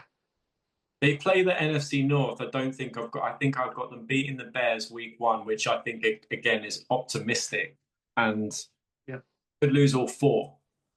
At best, that they go 1-3, I would say, against, because Green Bay is. I mean, I know they won there last year, but at Green Bay is always going to be tough. They're not going to beat the Lions at home. No. And then they could beat the Bears, but they won't beat the Lions at home. And I don't care. They're not going into Minnesota and beating the Vikings or the Packers again, because the Packers will be ready now after last year. Yeah. Like, Jordan Love surely can't play the same kind of boneheaded game 2 years in a row. Get the same opponent. And how crazy is this? the Lions game is a Sunday night football game. Okay, the Packers game is a Thursday night football game. Yeah. So, especially in the limelight, I don't think the Panthers are used to that. Yeah. Well, they're a playoff team, so I get why they've got some. Oh yeah, yeah. That's why they've got them. It's just how are they going to? I'll be interested to see if they can play to their best in those spots. Yeah, but the Panthers are kind of what I thought of them from that win last. Like they go on streaks. Yeah, very streaky. 6 losses in a row, 3 wins in a row, then back to 5 losses in a row. So yeah, that is who they are. Okay, well, I mean that wraps up our teams for this week, Paul. Very interesting as always. Like it is getting more interesting now that we're getting towards the upper end of the NFL. Like we're going to start to see some really good teams, I think. But let's end on a draft. In fact, I've got 2 drafts for us this week. I've done this because I think the first one could fall through, but let's see. It is an all-time role player draft. So we're going to pick players who are not, you can't have Jerry Rice on this list. Quarterback might be a bit dicey. There's not a Nick Foles on every team. So I think we can have a possible exception at quarterback at the end. But I'll be interested to see. Like we'll get as sparse as we possibly can. So I think because you didn't get the trivia question this week, I will select first. As always, quarterback, running back, 2 receivers, a tight end, and a defensive player. Okay. What are we drafting? You said role players. Role players. So like I think we can challenge each other if we feel we've picked one that is, like you can't pick Mike Evans, for example. You'd have to pick like Godwin. That's the idea. Kind of number 2 options on the team. Oh, okay. Yeah. I thought you mean. I thought when you said role players, like they were like gadget players, like a Percy Harvin, like returner, stroke receiver, stroke played multiple roles. I was more coming from they're not the number 1 option. Okay, cool. Yeah. All right. So my first team is the Chargers. Ooh. Chargers. And this is all time as well. I got one for the Chargers. Well, it's easy. Who was the quarterback the year that Philip Rivers was drafted? They had a quarterback on the roster who lost the job to Philip Rivers. Drew Brees lost his job to Philip Rivers and then went on to be a Hall of Famer. Does that count? Well, okay, because we're going with the team. That year, he was a backup at some point that season. That's good enough for me. I will definitely take Drew Brees. That stands out to me on the Chargers. Gee. I will take that. Yeah, he had to leave San Diego back then, and then he was a free agent, and it was between the Saints and the Dolphins. Yeah, and he chose the Saints. Well, or the Dolphins, some issue, but anyway, he ended up being the Hall of Famer, so that's a pretty good start. Okay, brilliant. That has really sorted me out. I think your favorite team, the Bears. Back up. I mean, they haven't had a quarterback, so they can't have a backup quarterback. Defensive player, I mean, so you go with like non-superstar. Yep. But they had a pretty decent return guy. I don't think you could say he was the number 1 option.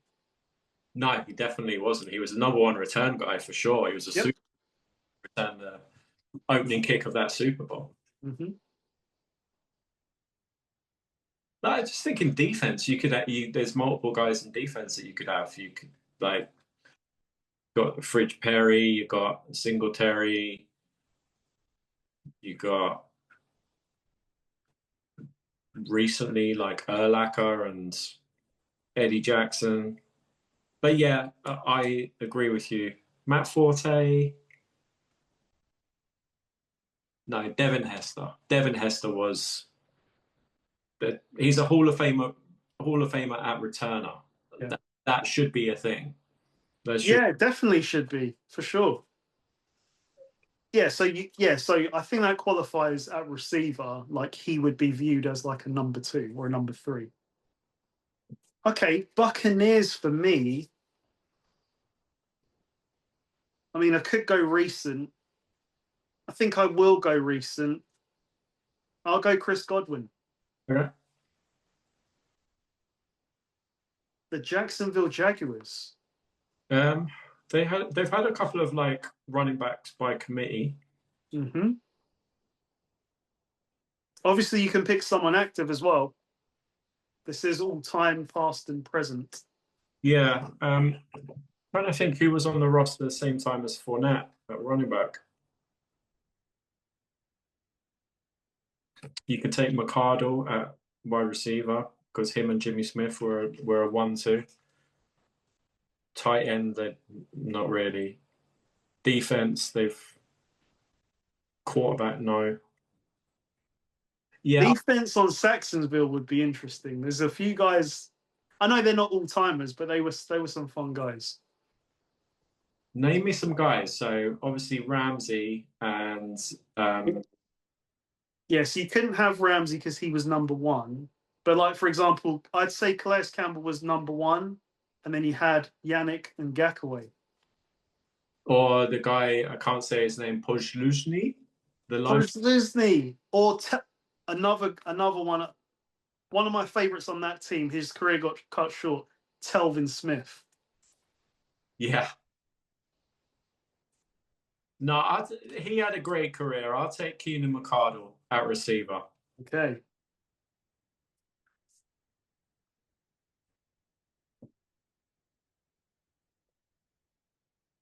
Oh, I've got the Jaguars now.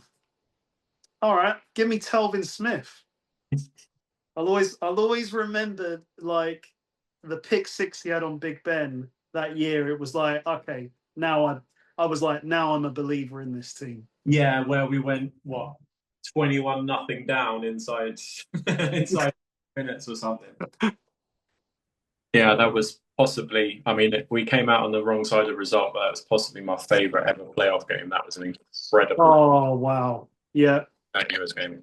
Everyone went off. AB, Martavis Bryant, Le'Veon. Yeah. Okay. Yeah, it was incredible. Your next team is the Titans. Titans. Jeffrey Simmons. He's the number 1. Is he a number 1, Jeffrey Simmons? I think he's a number 1. Do the Titans have anybody who's a number 1? I think that's ridiculous. True.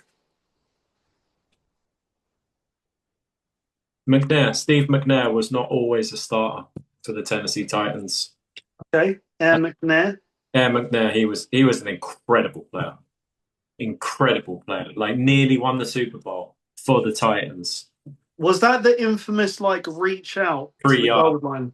Oh. Yeah, Kevin Dyson at the goal line against the Rams. That was, and that's the only Super Bowl that the greatest show on turf ever won, because they lost to the Patriots, but they did beat the Titans. And the Titans, like on the back of Eddie George and Steve McNair, came all the way back and were driving to win the game. That is a brutal way to lose, I think. Like just visually, if you were a fan and you could see you were that close, that's a tough one. Yeah, but they were down the whole game. Yeah. Like, they were getting not blown out, but they were down multiple scores, and then McNair had a late surge. Yeah. My next team is the Packers. I could get quite technical with this. It's funny because maybe I'm not as big a fan of him now than I was when he was the wide receiver 3 on this team, Devontae Adams. Okay. Yeah. I was a big fan of Adams early on when he was playing behind Jordy Nelson and Randall Cobb. Hmm. I mean, that wasn't long before he did. They did realize, like, hold on, this guy's really good. Geordie, Yep. you're older, see ya. Yep. Your next one is the Seahawks. Interesting. There's some. Yeah, I already got a good one in my head for this one. So you need. Oh, in fact, you still got defense. So you got running back, tight end, defense. Beast mode with, I can't even remember who the backup was. Tight end, no. So defense, I could just pick any one of them. Like a Michael Bennett. Michael Bennett or a Cliff Averill or Oh, Averill, what a player. Who was the other guy? There was Michael Smith, who caught the pick. Malcolm Smith, yeah. That Sherman tipped to him. They had another rusher. Who are you saying is the number one? Because are you saying that all four of the Legion of Boom are number ones? I think the Legion of Boom are number ones. You can't say that. Is it Browner? You can't say not Browner or Maxwell. The three, I think you would have to say Earl Thomas, Chancellor, and Sherman were number ones. But Browner, Maxwell, they're number twos. And even the guys in the front seven outside of Wagner, I think you could say are role players. I mean, Wagner was a role player at that point on that Super Bowl team. Yeah, fair. Who did you have in mind? Interested to know. Of that defense. One of those guys, Smith or... I mean, there's so many. Like, originally I thought Bennett, but then like you started saying like Browner, and then I thought, well, Maxwell was really good as a number two corner for them. And yeah, I mean, if you're counting Wagner, I mean, I've taken my receivers. I could have gone Percy Harvin. Oh, wow. Yeah. Running back now, Kenneth Walker, Charbonnet. Charbonnet's not. I'd rather have Bobby Wagner than Charbonnet. Yeah. Yeah, Percy Harvin, like, was still. He ran a same thing with Hester. He ran a kickback for a touchdown in the Super Bowl against the Broncos. That you just because that was at the start of the second half, I think, and I was like, okay, this really is over. Yeah, like, it's done. Right. Yeah. So you going Wagner? Yeah, I've got no spot for Percy Harvin unless I put him in. I mean, I'm sure he lined up at running back at some point in his career. He was a like multiple position player, so you could not a tight end, but you could say Percy Harvin was a run. He did run a weapon. Yeah, he was a like wide receiver / kick returner / running back. He was like Debo on something else with the speed that he had. Yeah, he just couldn't stay healthy. But that Super Bowl season, they like nursed him. He barely played. They kind of nursed him to make it to the Super Bowl, and then of course he ran that kickback for the touchdown. Yep. Yeah, so somebody's going to question it. They're going to say, "Oh, you never played running back." He did. He definitely did. So I'll take Bobby Wagner. Yep. You're going to love this next one. I've got the Lions. I think it's fair to say Big Dave Montgomery. Yeah. Yeah, I mean, you could say Gibbs. You could say Gibbs, yeah. But I'll go with like recency and say Big Dave. Interesting. The Falcons. Would I take recently Algier with Bijan? Yeah. I can't think of a backup tight end that they've had or role playing tight ends. I mean, you could even say Carl Pitts because he just hasn't produced. But I think that's fair. Yeah, but he's a starter. Yeah, okay. I'll take Carl Pitts. Okay. I've got the Texans tight end. This is going to be tough because they don't have. I can't think of any memorable tight ends that they've had. No. Dalton, the Schultz guy. He's on the Texans now, isn't he? Yeah. It's him, or do I go with a target that Deshaun Watson used to like in Jordan Akins? I'll go Schultz. Okay, I'll go Schultz. He is a safety net. Yeah. So I need running back. And last for you, the Titans. Interesting. Who? I'm trying to think. Did King Henry have a reasonable backup? Or you've got Pollard being backed up by Spears. Spears is good. Spears, yeah. I'll find out who was backing up King Henry. But yeah, I've got Ty J Spears. If not, of course, yeah. The Titans are a great running back team because you've had CJ 2K, Yep. Earl Campbell back in the day, Eddie George, Yep. and Derrick Henry. And Eddie George still leads. Yeah, it's still. Henry was only 500 yards short of Eddie George before he left Tennessee. At one point, and I think this is the same guy. Is this your guy in Washington, Jeremy McNichols? Yeah. And they had Deontay Foreman, who was like lightning out of a bottle for the Texans for a few weeks. Yeah, he's a good player. Like McNichols is a good player. Lendale White they had. Do you remember? Lendale White was with King. No, he wasn't with King Henry. Lendale White was in the kind of Super Bowl, yeah. Okay. DeMarco Murray was there for a year. DeMarco Murray, wow. But he wasn't good. Yeah. So you sticking with Spears? Oh no, wait. DeMarco Murray had 2,000 yards. With the Titans? With the Titans. Is that over 2 years? What was that after the Eagles then? Because he went Cowboys to Eagles and then Eagles to Titans. It must have been. Because it was definitely Eagles was the first stop. Got it.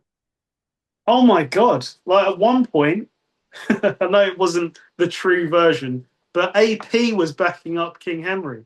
Of course he was. He's been there at some point. Yeah, he finished his career in Tennessee. Wow. Sorry. Let's just see his stats with the Titans because I'm sure that they look, at least on paper, really, really good. So he won the rushing title in 2014. That was the that was the year with Dallas, right? Yeah. And that crazy O-line. Yeah. Legendary. Travis Fredericks and Smith at left tackle and young Zach Martin. With Tennessee. Yeah, he had 1,300 yards with the Titans in his first year. So he did bounce back.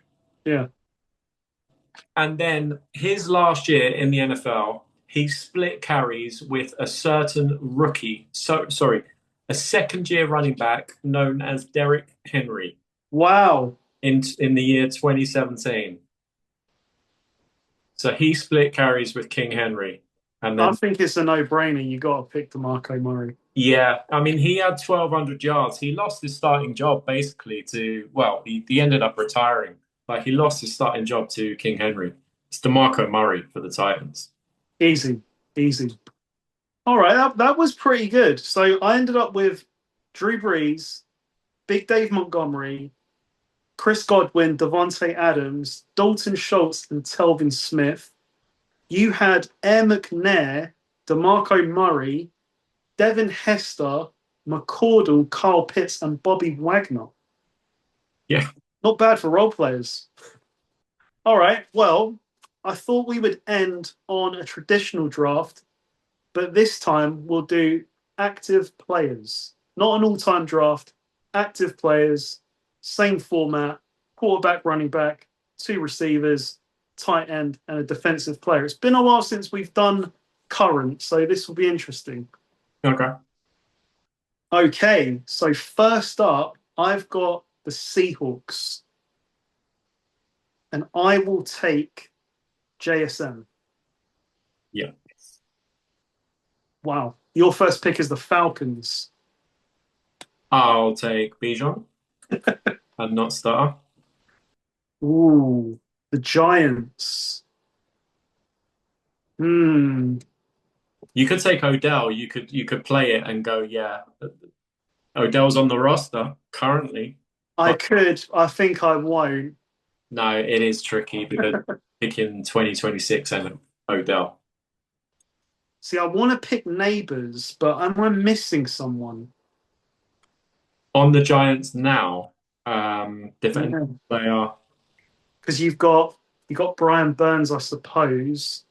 yeah, Abdul Carter, Brian Burns, Javon Holland, not now. Tight end, no. Wide receivers, only neighbors. Running back is Scatterboo, but He's crazy. I think for blowing out my receiver room already, but I'm going to have to do it. I'm going to have to take neighbors. yeah,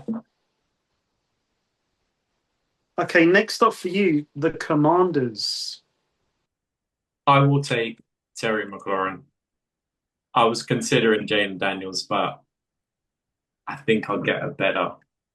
I'm risking. Okay, okay. My next one is the Buccaneers. This team has a lot of injury questions. There's no one on defense. Well, all right, you know what? I want to keep some of these weapons open, so I will take Vita Vea. Yeah, Your next one, you said you could get better. Kansas City Chiefs. yeah. I'll take Pat Mahomes. Oh, right, yeah. I thought you might do that. Oh, this has hurt me. The Texans, and I've taken my defensive player. Quarterback, running back, tight end. Is it Big Dave or is it Schultz? It has to be Big Dave. I'll take Big Dave. Big Dave Montgomery. The Seattle Seahawks. JSN's gone. Any defensive player? Where'd you go? I mean, as you know, I'm a huge fan of the rookie. Well, he's not a rookie anymore, the safety. Oh, yeah, your guy. Yeah. But there's more guys. You got a great returner. Maybe not a great receiver yet, but he's a great returner. Yeah, but You are drafting a receiver. yeah, you are. You're taking a receiver, and he has. I mean, more in New Orleans, he did have really good games as a second receiver. Yep. Shaheed, and then you add more to defensive player. I mean, the Seahawks defense now they've got. Do you go corner? Yeah, I like Imawari more than I do Devon, but no, I think Devon's like the superstar, if not now, future. So I'll take Devon Witherspoon. Good pick.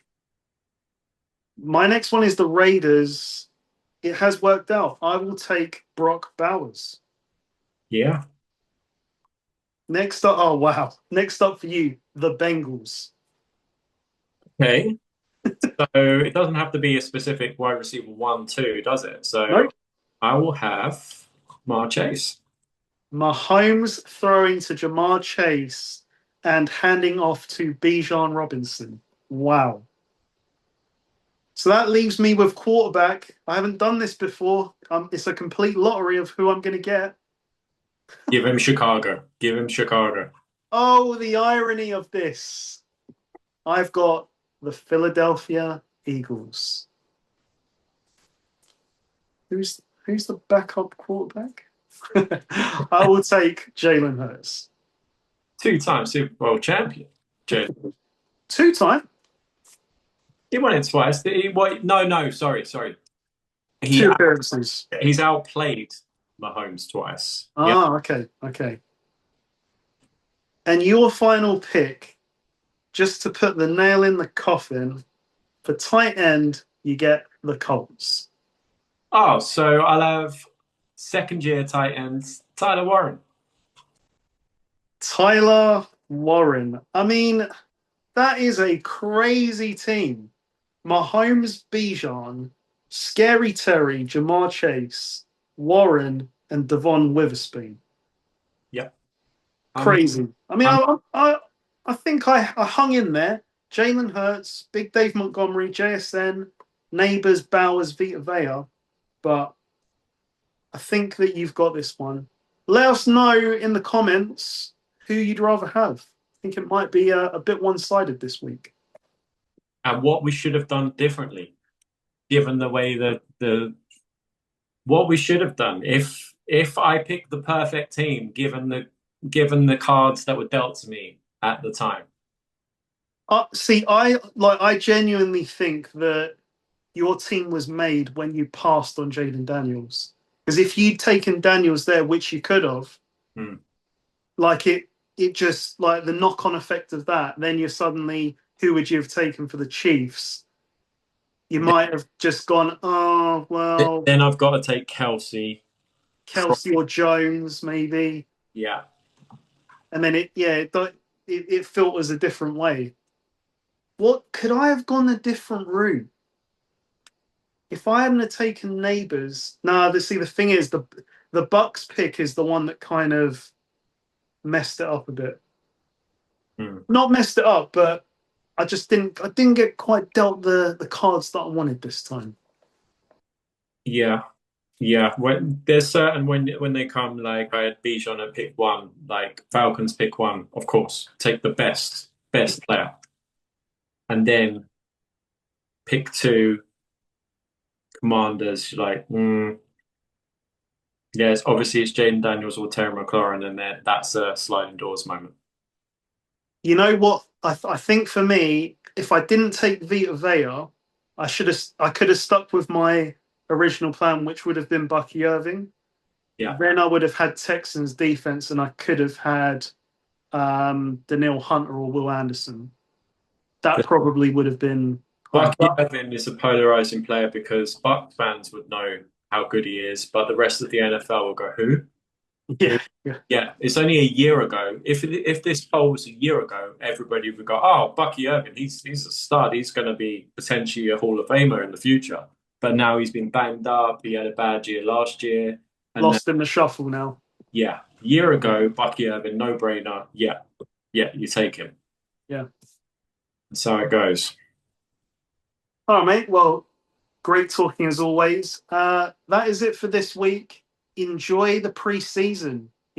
First look at some of these rookies. I know it's not real games, but I love it for that aspect. Seeing these rookies for the first time, understanding what they might be able to bring to teams. We will continue our team reviews next week. We're getting closer, Paul, I think, to looking at our own teams, Steelers and 49ers. So that should be exciting. So, yeah, thanks for being with us, and we will see you next week.